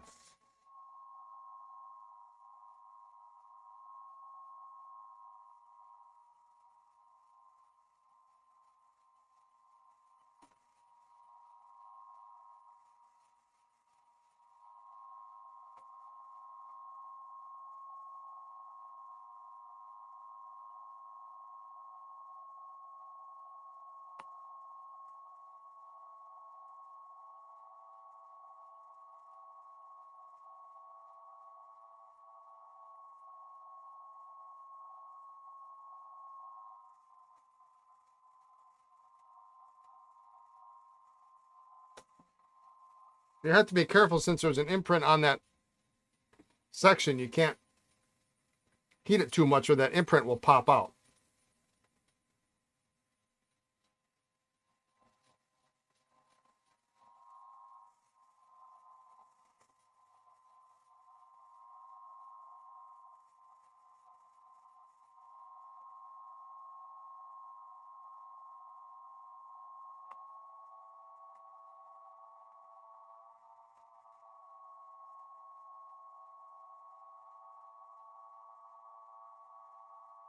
There it is.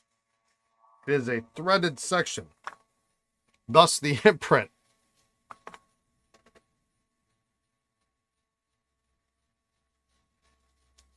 He loaned a vintage pen to Fig Boot and received it back today. He's a fantastic person. I groaned a little because he put shimmer ink in it. Oh my God.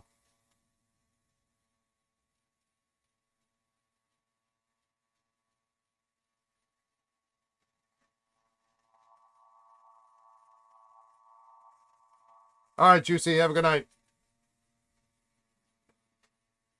Well, that came out like nobody's business.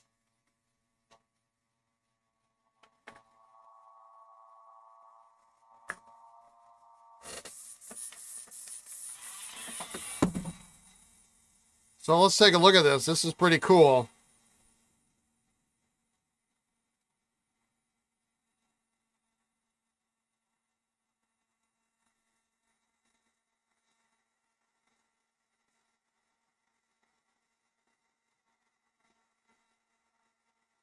There's your arrow to remind you to turn the section. And look at those threads.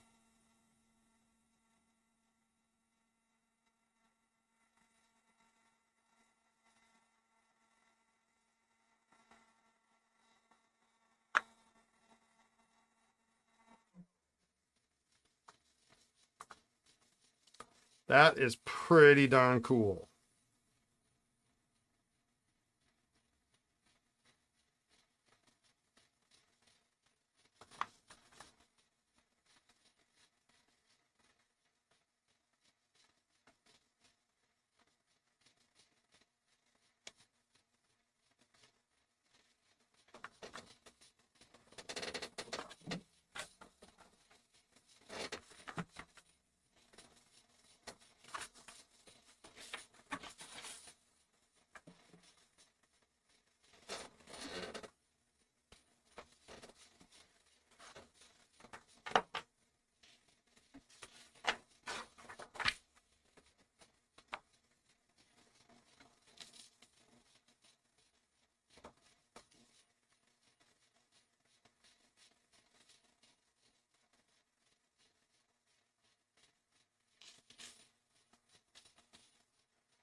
So now that we got this out, yeah, it just says Crescent Filler trademark, and then there's nothing on the back side.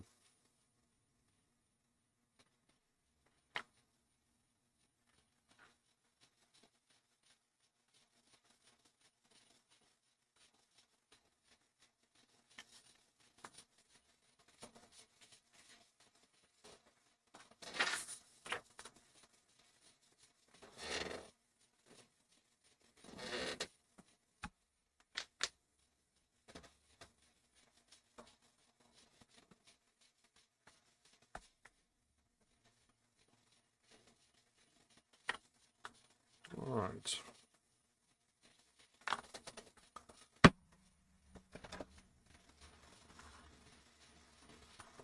This is actually a pretty cool pen. This pen just got like so much cooler.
All right.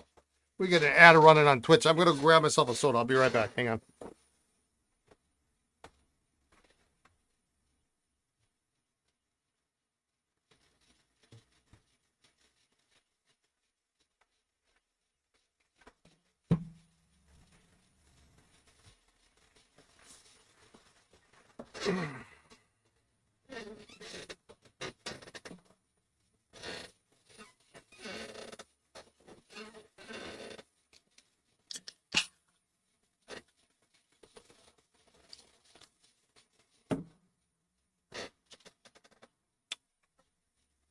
All right, where were we?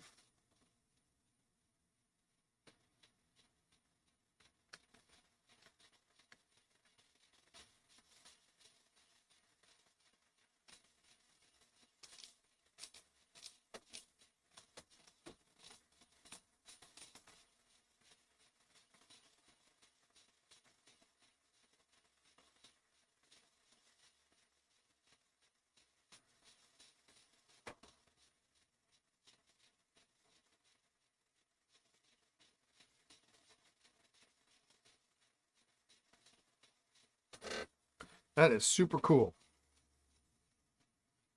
I'm gonna hold off here to put those in. I'm gonna take the other caps out first so I don't have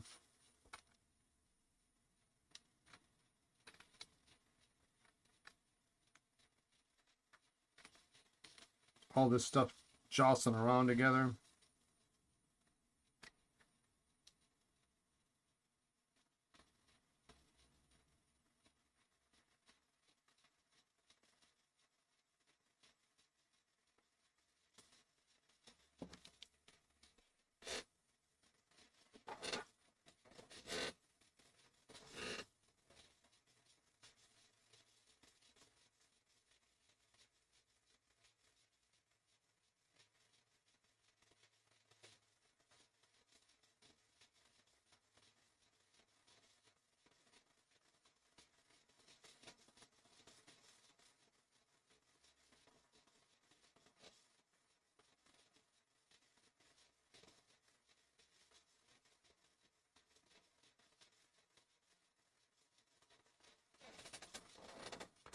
Got a little bit of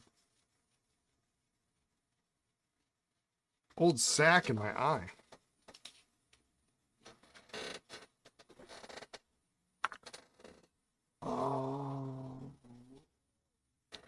It's probably long enough on those caps.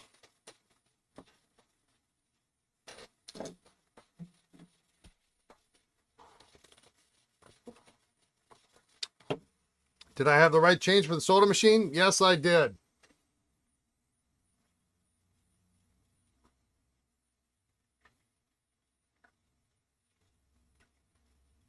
This may be a silly question, but have you tried the new Midnight Baja Blast? As a connoisseur of the dew, I'm curious what your opinion might be. I don't know that I could be considered a connoisseur of the dew. I'm a Diet Mountain Dew fan from like ages ago. I haven't tried anything new.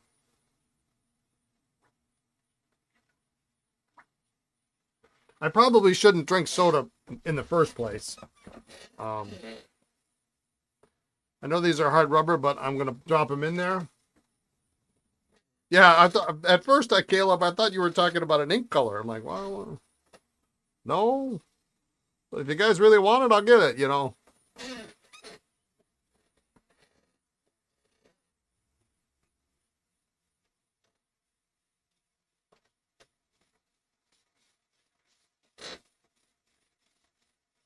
Midnight Baja Blast. Huh? Is it supposed to be? Is it supposed to taste good? It's supposed to be like a freezy. See, now that was in the ultrasonic for what, 20 minutes, and there's still. Now my water in there is incredibly dirty. I need to rinse it out, but.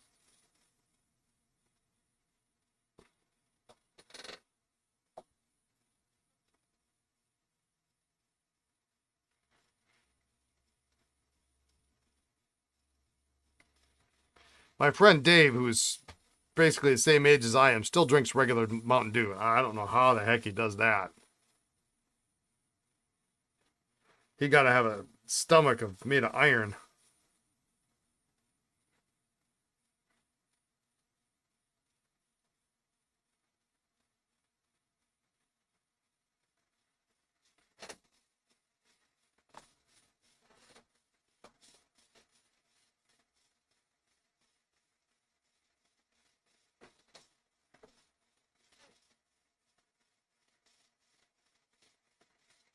Oh, that one came out nice.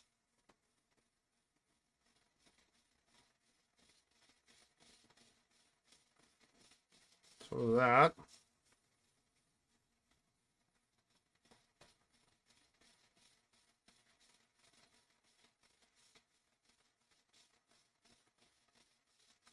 So the green.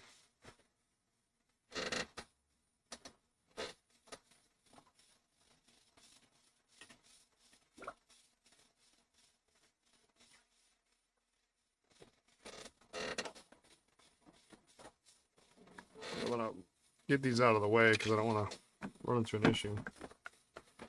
So it looks like I'm probably going to have to reset at least the section on the 3NL. And I want to knock the nib out on the 20, so because I at least want to clean it up. And then I won't have a hard time trying to find, you know, if I find another Conklin nib that looks like it, I'll know what it looks like. But right now it's got so much dirt and crap on it.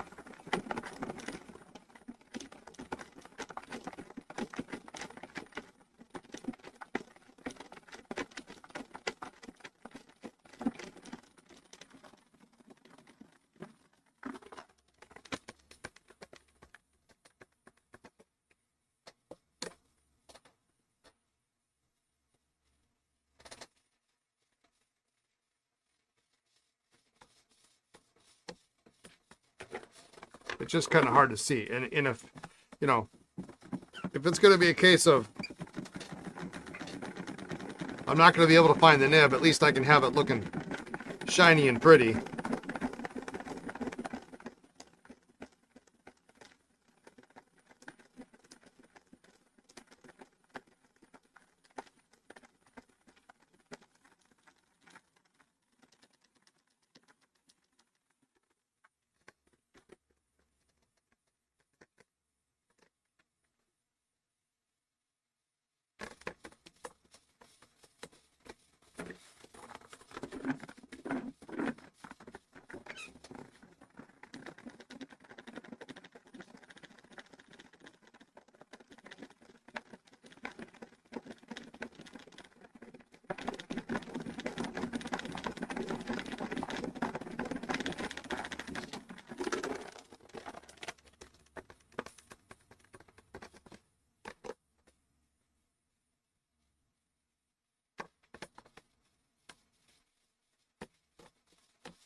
All right. At least now we can let them dry. If there's any moisture in there now, it'll be minimal at best.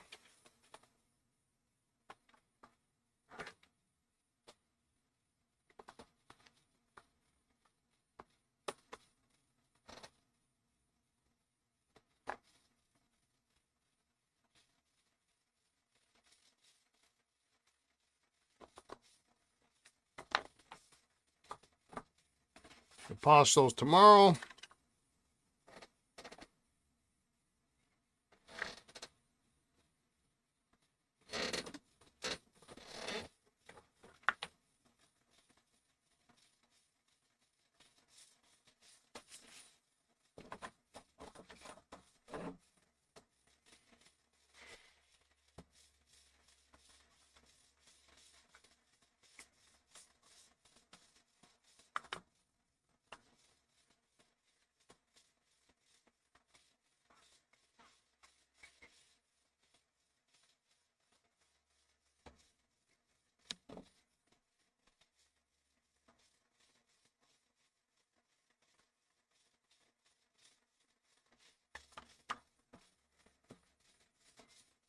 All right, let's clean these up.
time to go digging in the PCA archives for early Conklin catalogs.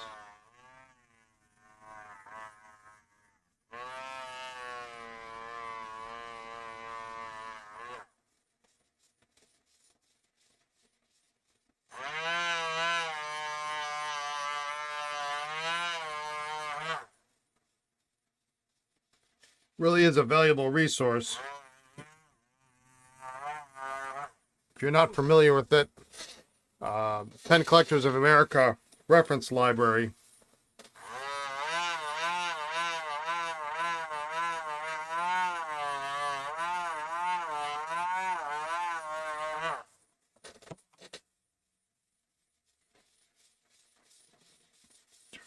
It's really improved a lot in the last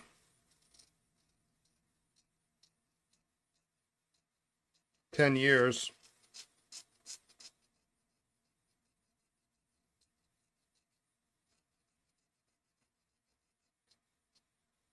Enormously in the last 15.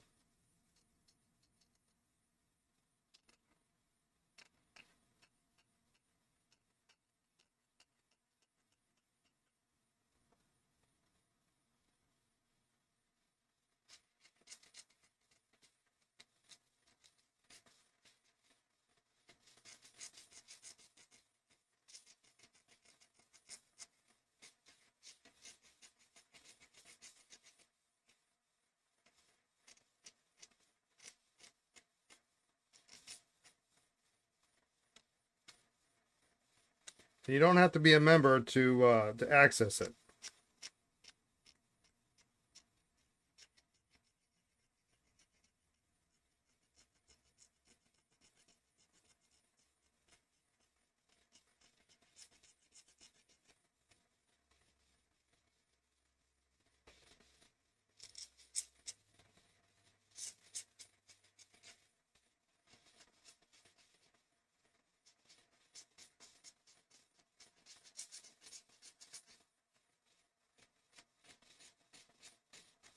In fact, I used it just today when I was trying to remember the model names for the Esterbrook desk sets, desk bases, which I probably should know. But the color codes are not, they don't make sense. And I always second guess myself, like gray is Q.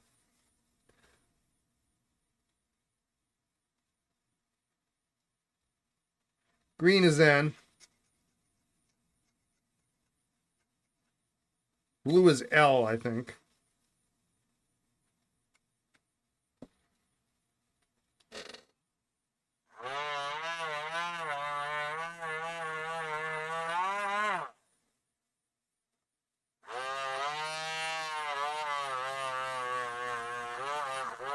Or is green E? See, now I forget. I mean, green is N or E. I don't remember which one.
Normally for most of that stuff I would just go to my own website, but I don't have all I don't have all the color codes and all the pictures of those on my website yet.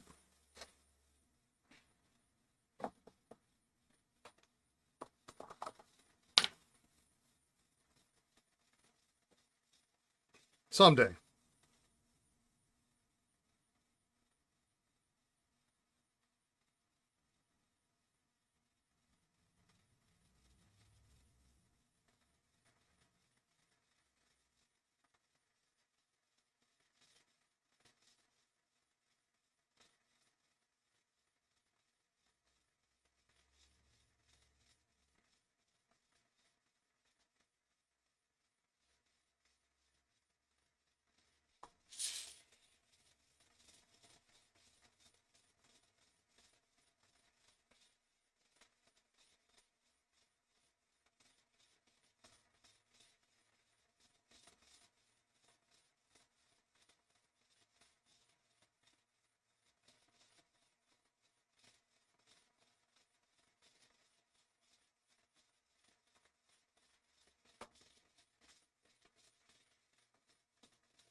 These are usually pretty sturdy, but you do have to be careful of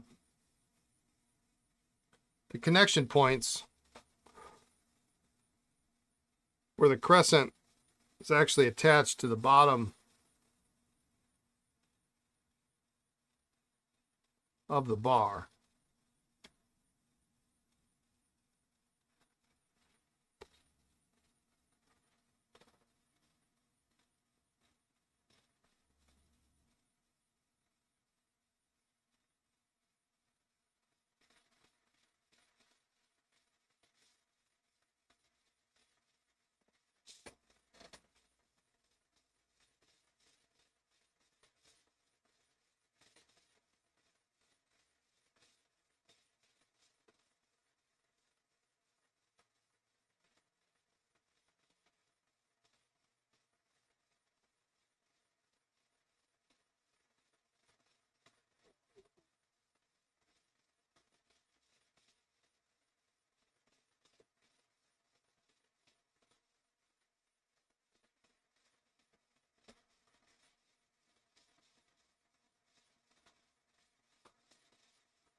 If those break off, then you're really in trouble.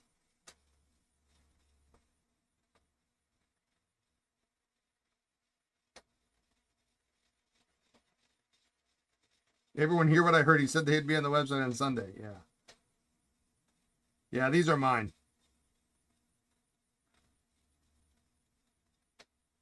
They will not be on the website on Sunday.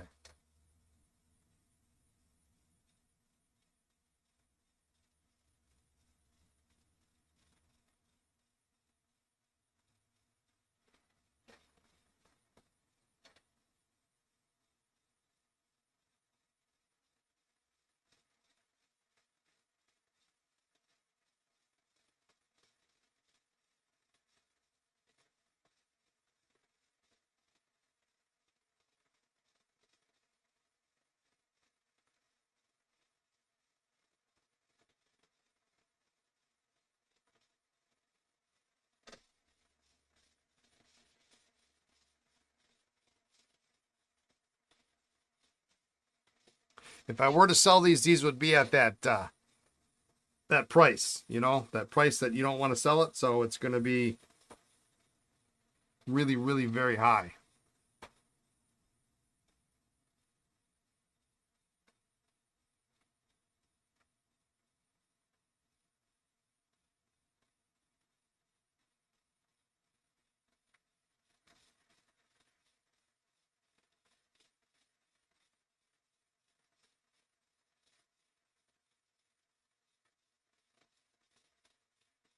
This one, unfortunately, has got that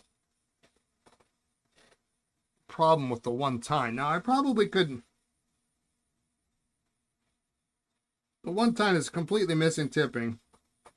The other one doesn't look so great either, but it has some. I probably could even it out.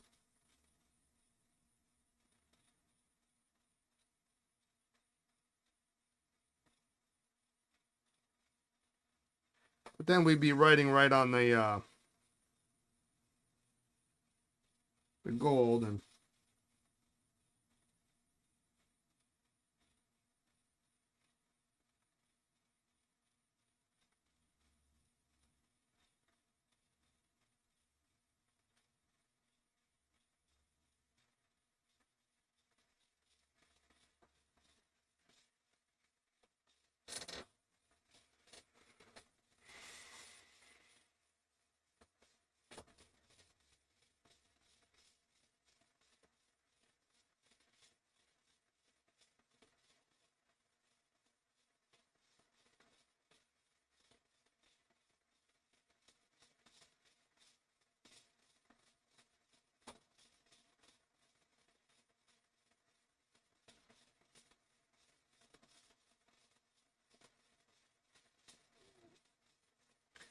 besides, I'm really in acquisition mode at this point.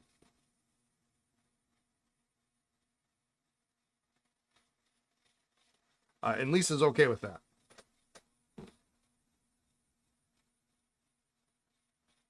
That's what it must be when Narwhal has pens priced at $9.99.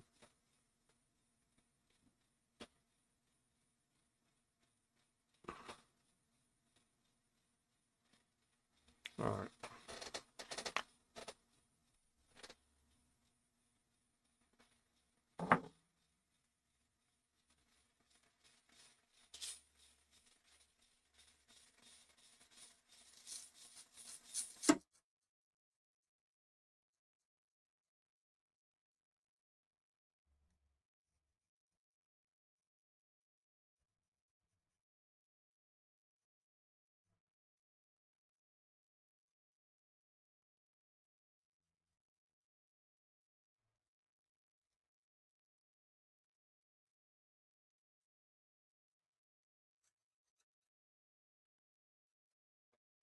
Now this one's got a much thicker. It's easily twice as thick.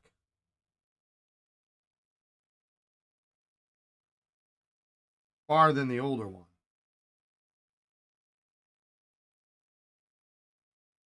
Which is really kind of nice.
So interestingly enough, and I'm not well versed in Conklin, but it's about time I am. There's a tiny little star right on the bottom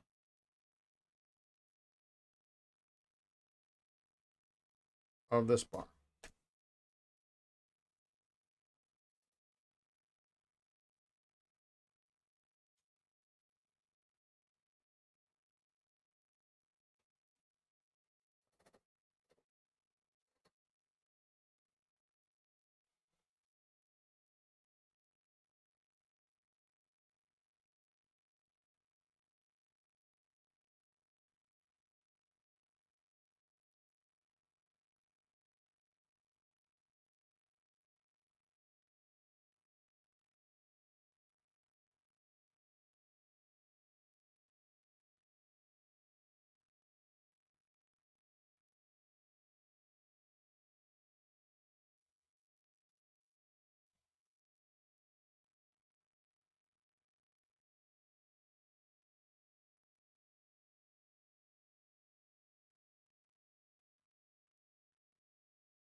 Boy, this is so nice. I like how sturdy this is.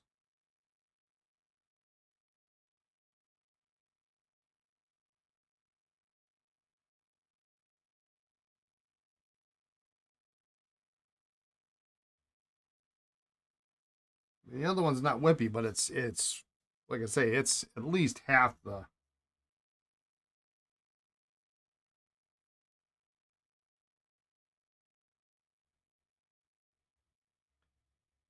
thickness.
We couldn't see this crescent at all because it was stuck inside the body. So it's a huge improvement just to have it out.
All right.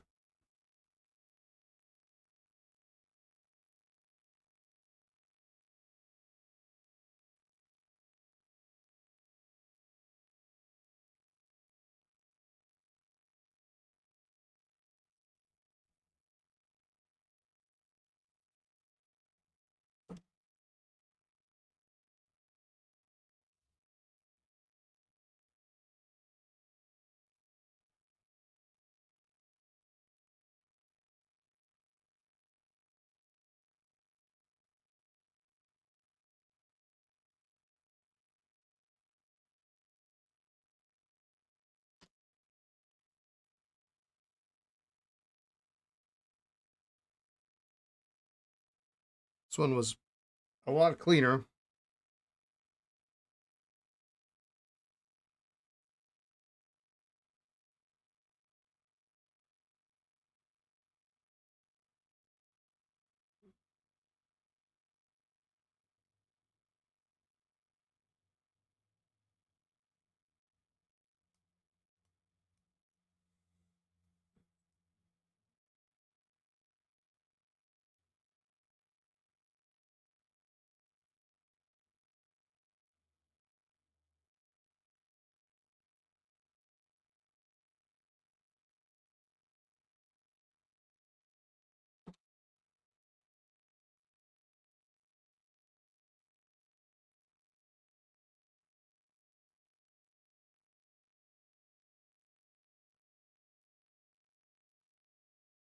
It does have some brassing on the clip, as you might expect on the top, where it was repeatedly pressed.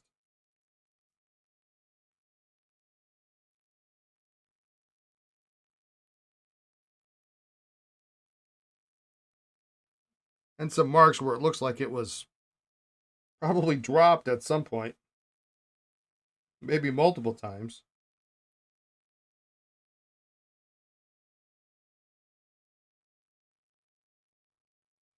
Sure, it wasn't because it rolled off the desk.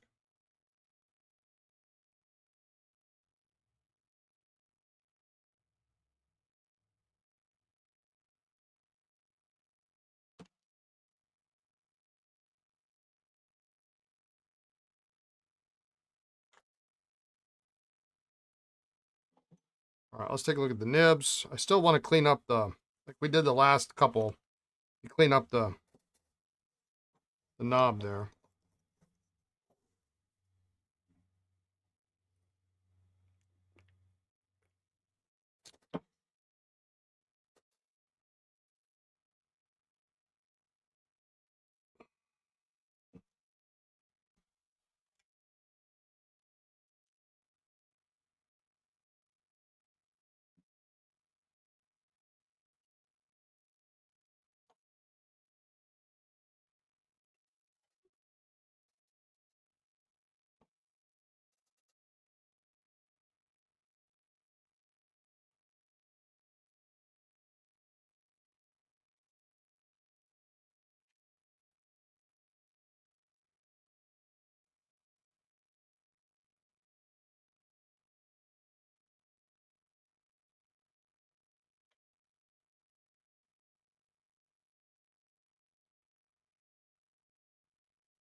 Do the 21st.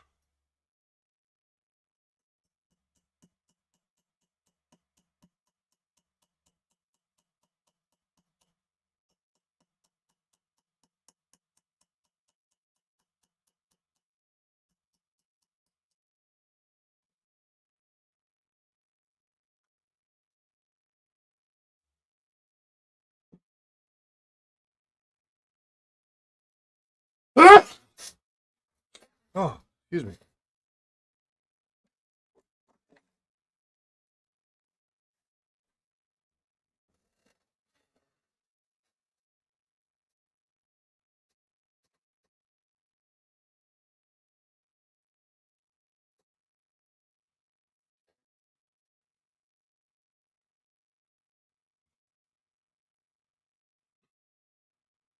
Feed looks good.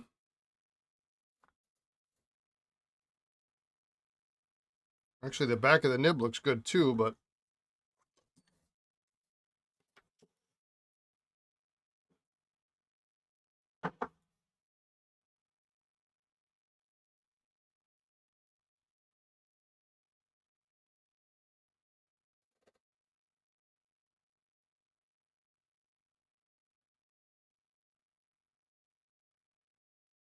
really want to get this front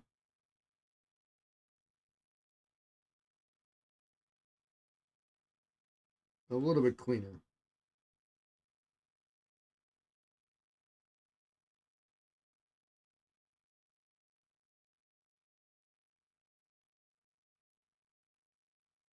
And actually, ultrasonic went a long way to getting it clean.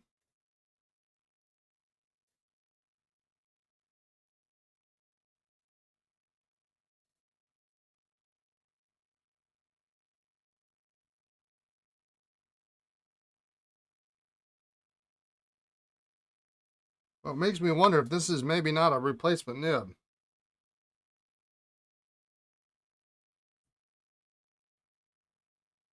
It seems too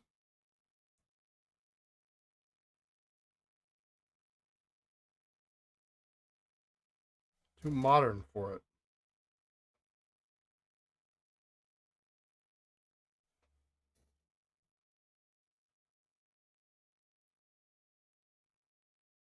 Although the font does match up with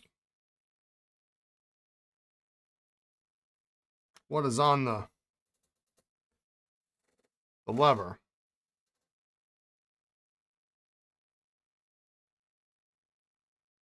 So more research is necessary.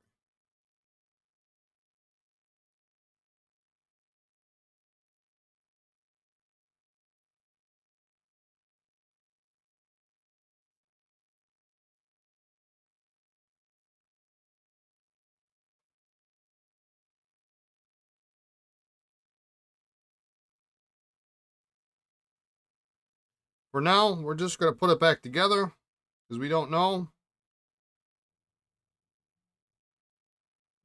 And what I would hate to do is to replace it, only to find out I swapped out an original nib that's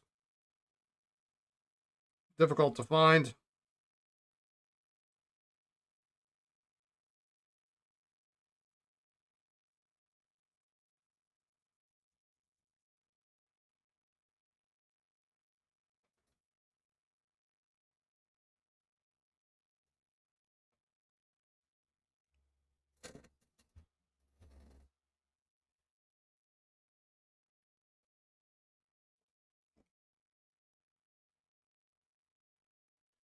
I am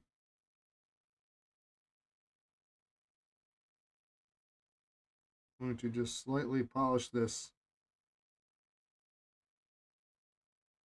feed.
Go.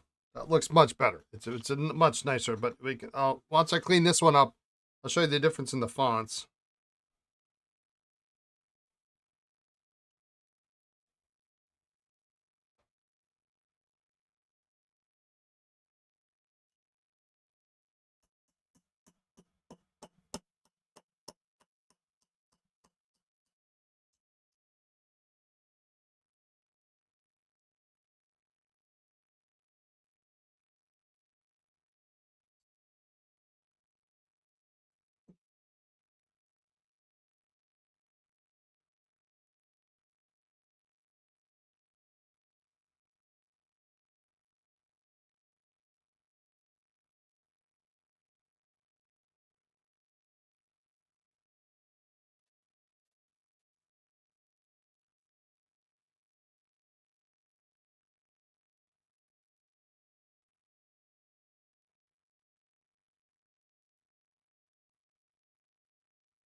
Similarity in the feeds is they're pretty much exactly the same.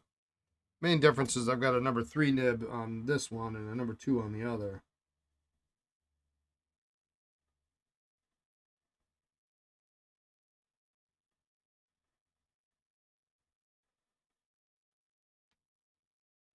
I can see after just cleaning the back of the nib that there's a crack that has formed on the back half of the breather hole, which is not uncommon.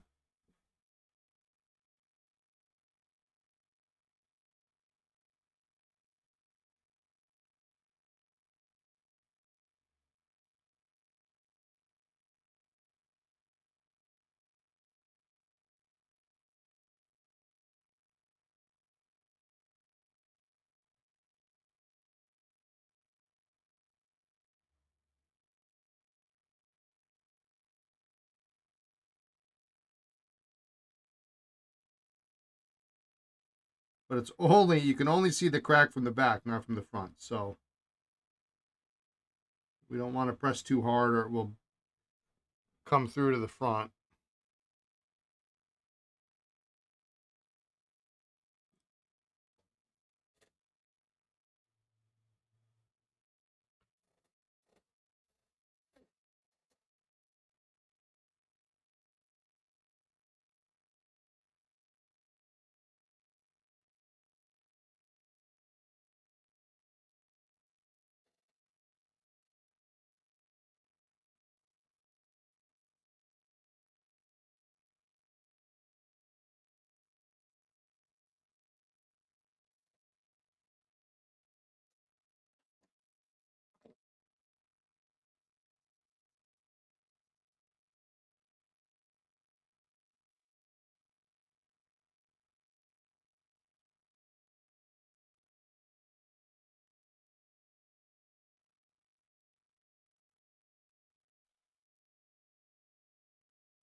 Thank goodness there's a big scratch on the edge of the section.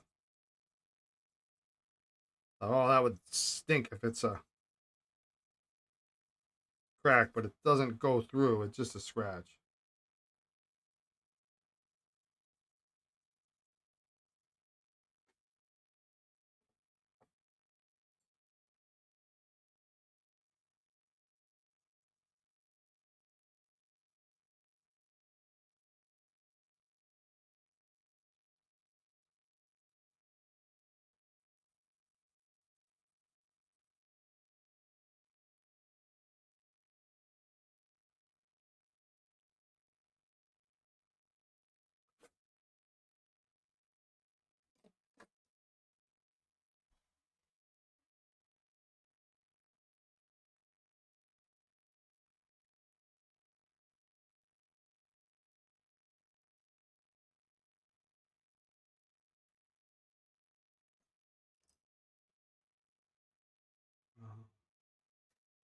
I'm gonna polish that feed too.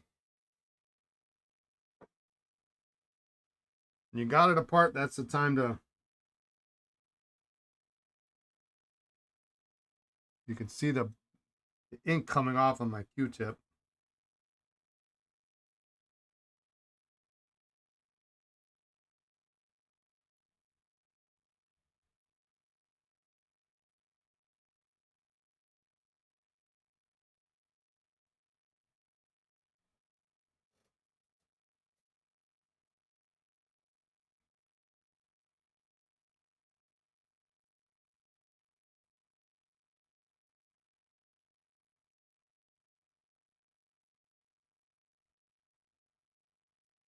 Again, I'm not terribly concerned about this little bit of ink on here affecting performance or fit as much as um, aesthetics.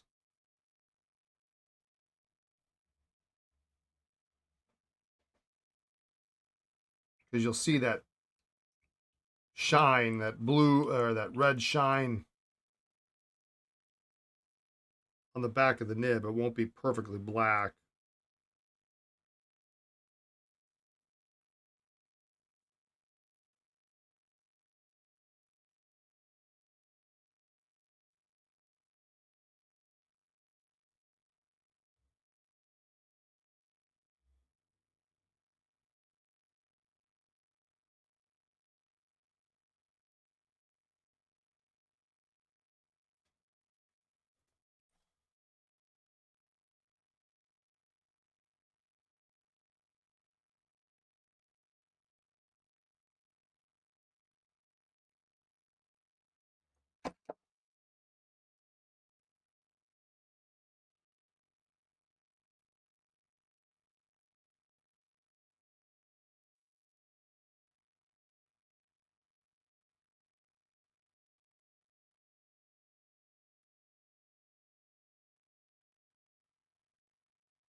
Sometimes with these early nibs and sections, you really don't need to have a nib pliers because the fit is really, I won't say it's loose, but it's not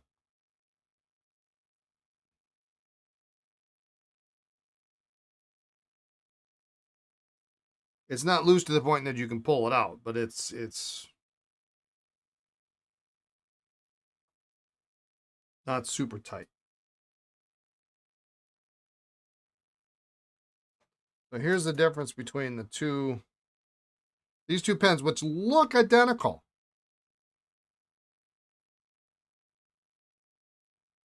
The number 3 nib is a little bit tweaked.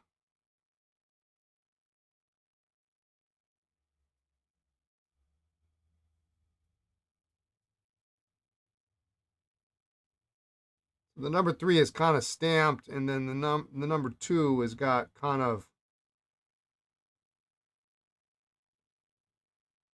an outline. Sorry, it's not super easy to see.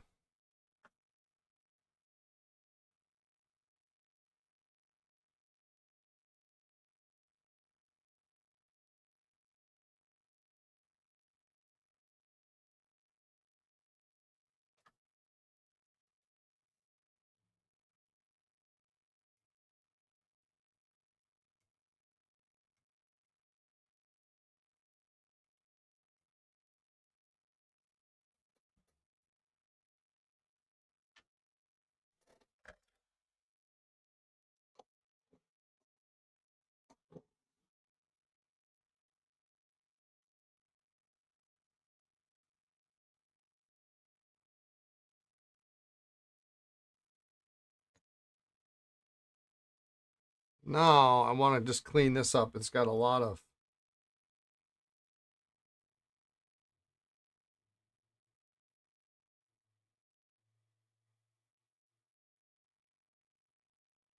schmutz.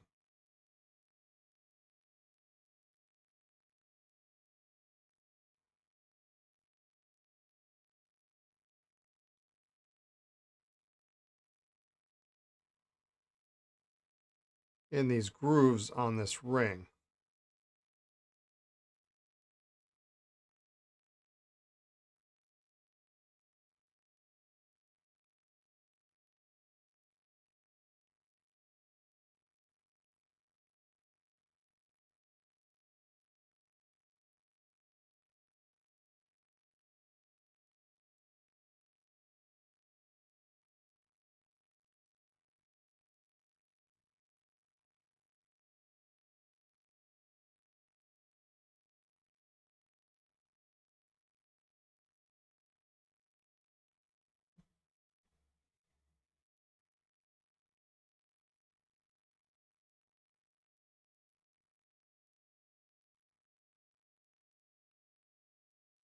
I was feeling really adventurous.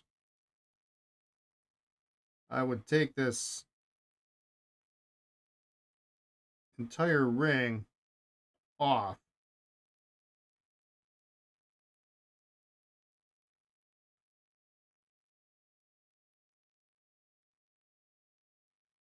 If you've ever done that,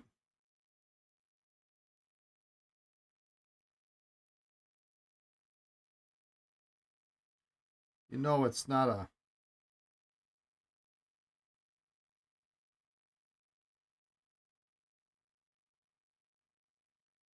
real fun thing to do.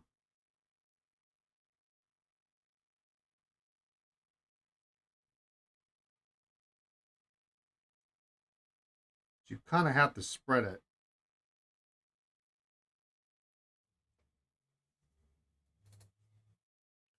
to get it to slide over one end of the pen.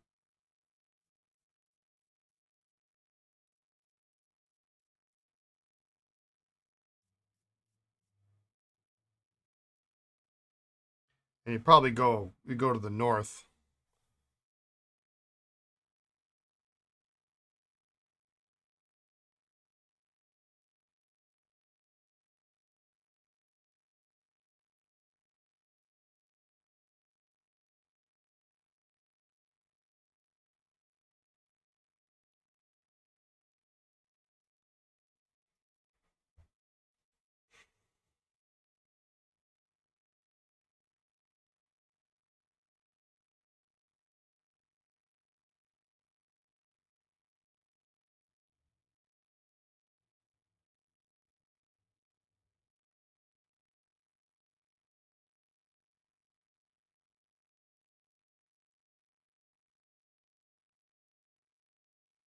Razor blades are your friend because they're actually fairly thin. They're thinner than most X-Acto blades.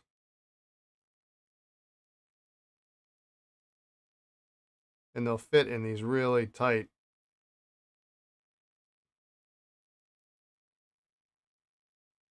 channels.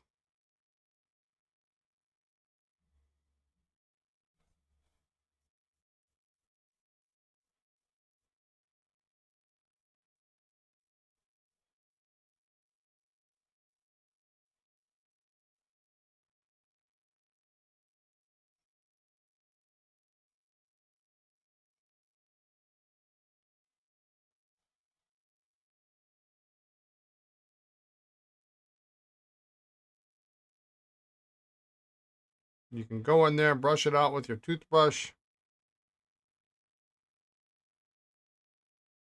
and then you can see where you need to go and touch up.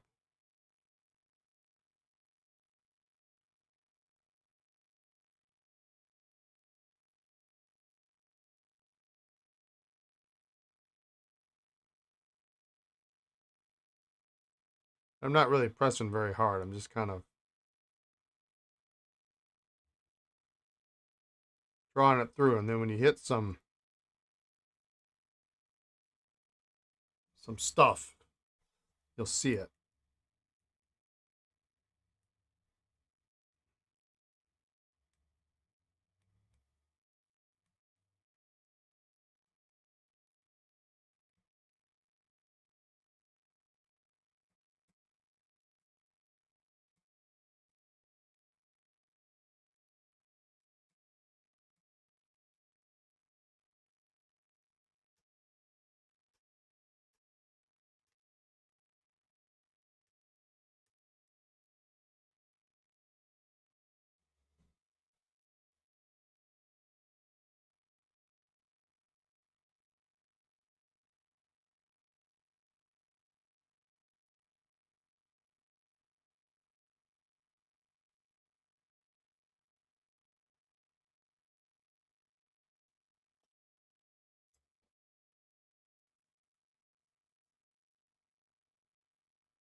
There's a couple spots of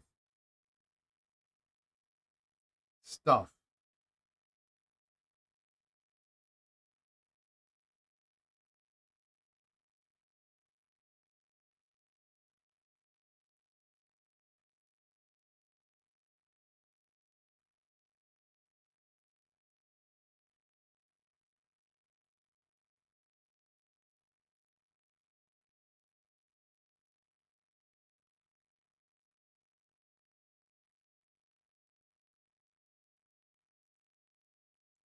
don't know if it's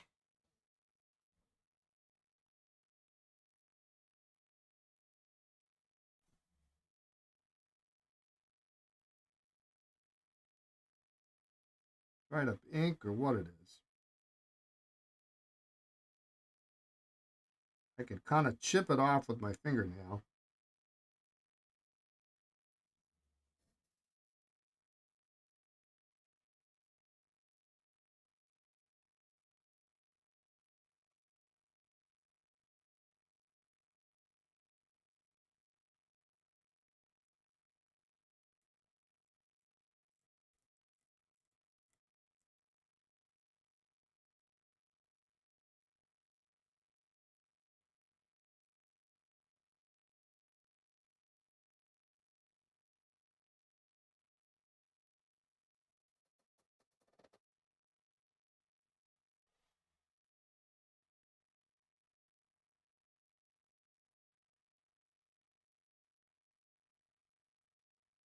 Actually, it softened up when I put a little microgloss on there.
Could be like a soda, or it could be any number of things.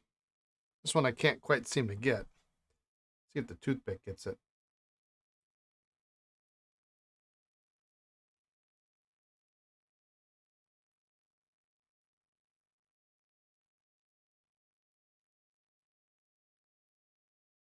But it just reflects the light, and you can't help but see it.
Well, it came off of the imprint.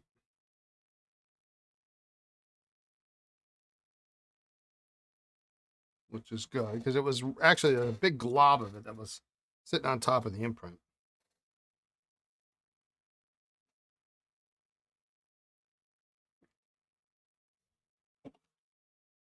Probably would have dissolved in the Dr. G's, but this pen I don't want to put in the Dr. G's. I'm happy with this one being a a lovely olive color.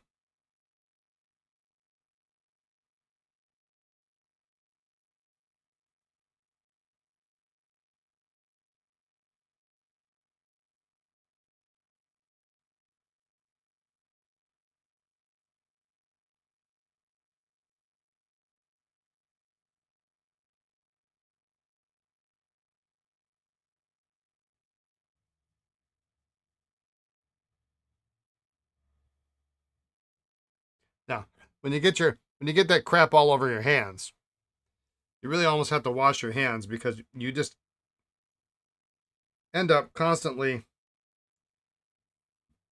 getting it back on your pen.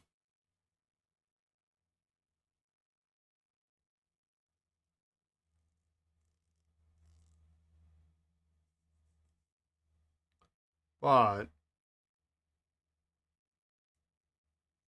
there's a little bit there.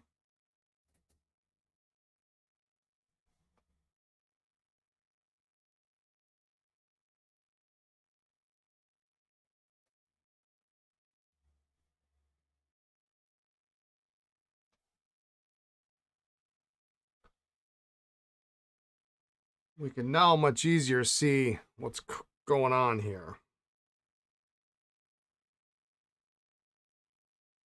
There's a little hand by the trademark. And that imprint on Conklin actually matches up with the nib, so maybe we're good there.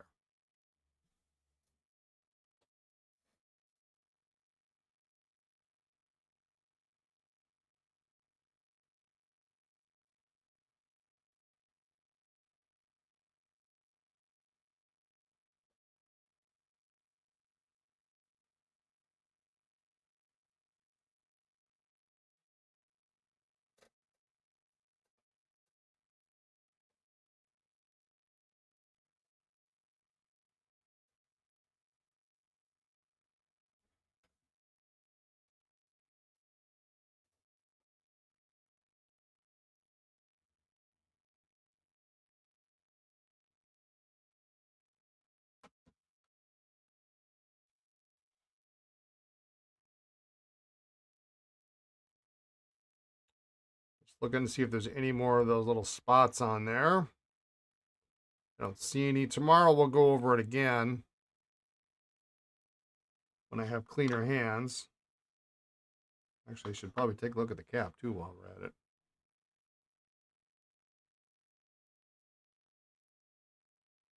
Hello, Hans. How are you? Welcome back.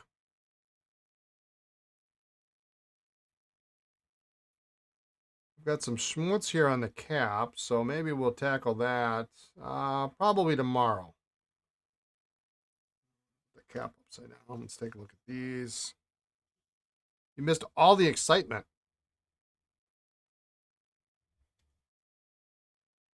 This cap actually, despite being heavily worn, is nice and black.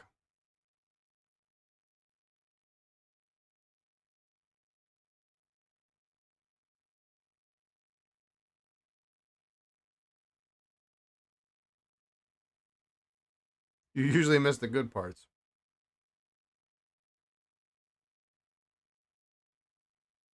This one looks like it's had a little bit of heat to it. You can tell when you look at the 3NL over here by my thumb, it's actually raised on the surface a little bit.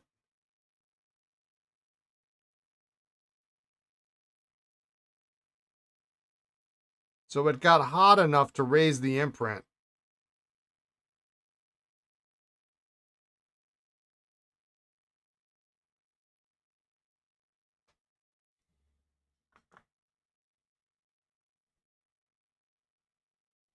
At some point. And I know there for a while, unfortunately, for a while in the history of our hobby, there were some people doing that. They were heating barrels up so that you could raise the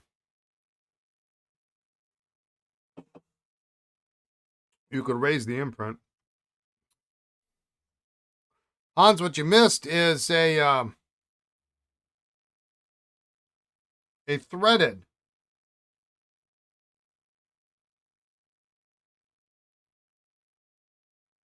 section.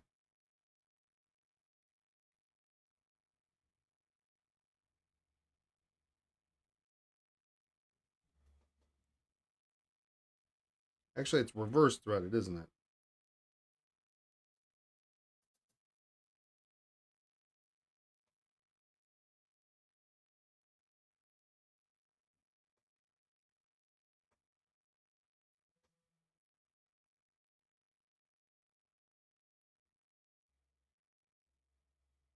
Yeah, it's reverse. It's reverse threaded.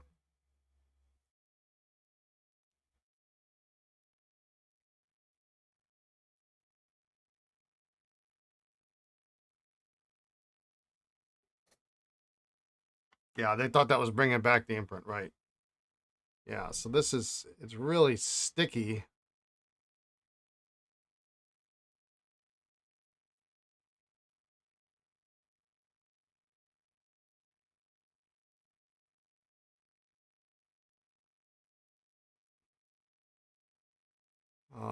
We'll try to clean it off as best as we can. I'm just really surprised by the differences in the imprints of these two pens and what I would think would be more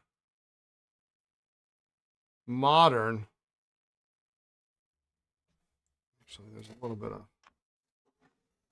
seems to be the earlier pen.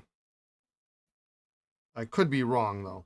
I'm going to have to do a little digging this evening and see if the PCA library will help distinguish the difference between.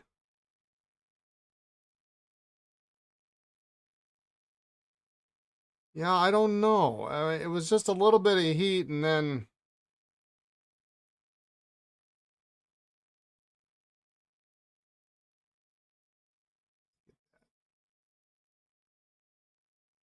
ink off the section here.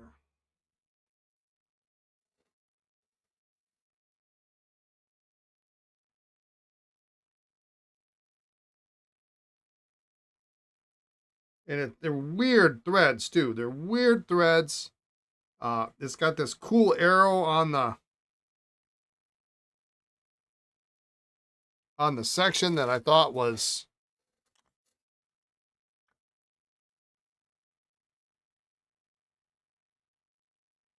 for well, those threads don't look bad.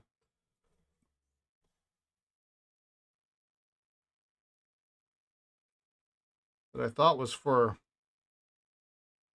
the cap, but it was clearly for the threads. I really should be going, but I'm too far into this now. I want to.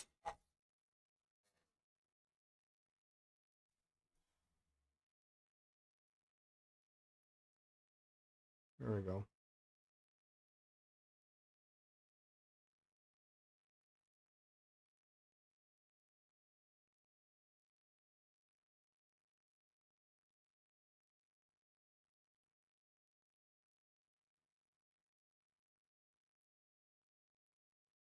And it doesn't seem to be.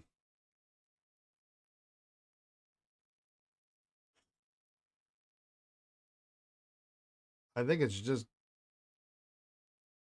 100 years of crud.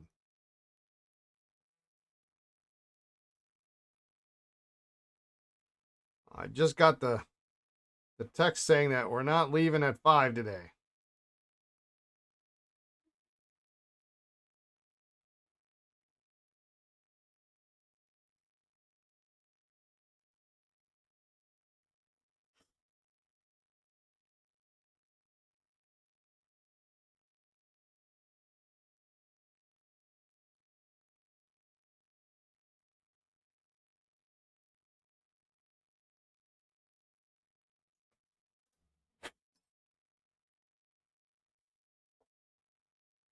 I still have 40 seconds. Yeah.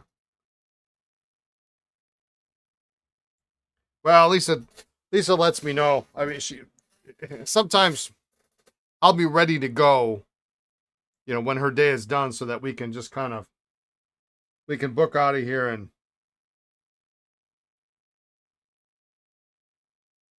get home. I like to eat real quick or reasonably quick, and then I can go get my ride in. But she just texted me, said we're, you know, so they got a late patient or something.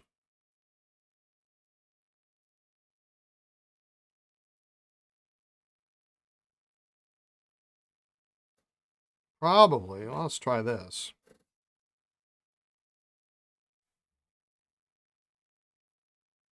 Threads actually look really clean. I'm just going to put a little silicone in there, and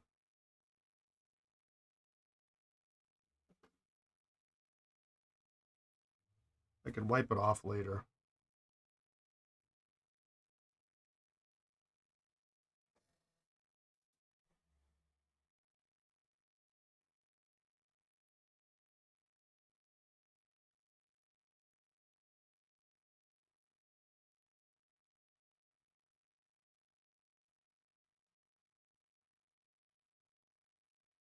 Boy, that is so weird.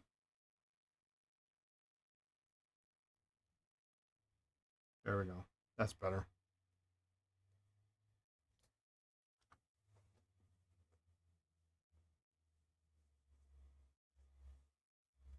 Reverse threaded.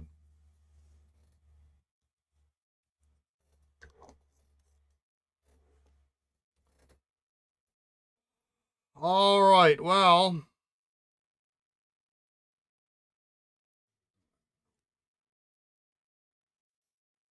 it's coming along. We'll look at the caps tomorrow on these guys. I've got some schmutz on the cap here. That's my notation for schmutz. We can hopefully clean up that cap a little bit. You know, again, the nib is shot, so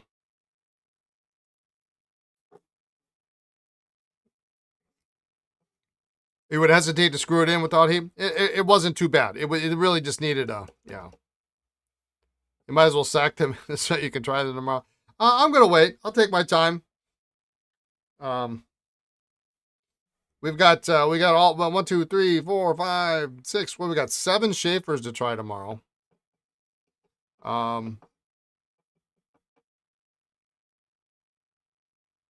We'll continue working on this. It's just a little fun little side project. We'll sack them up tomorrow. I mean, I probably shouldn't even bother sacking it, but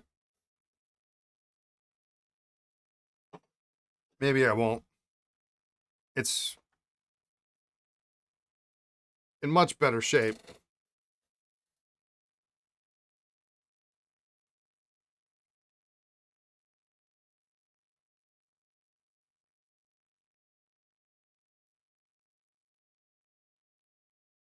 Yeah, once I get this polished crap off my fingers, I won't be polishing one side and getting schmutz on the other, so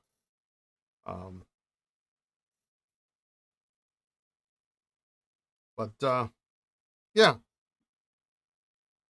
at least we'll get them back together. So I might not sack that one just because if I find the right nib, I'm going to have to take the sack off, and it doesn't make any sense to do it, so probably won't do that. This one, however, though, the nib is good. It was way out before. In fact, the feed could use a little setting. We could heat that up a little bit, and see if we can get that a little bit straighter. We'll see. It's, again, not like I'm gonna. I mean, I don't know. This one's pretty decent. I might use that once in a while. Why not? So, but I'm gonna call it a day. I'm gonna get a chance to at least wash my hands and get things ready before Lisa gets done.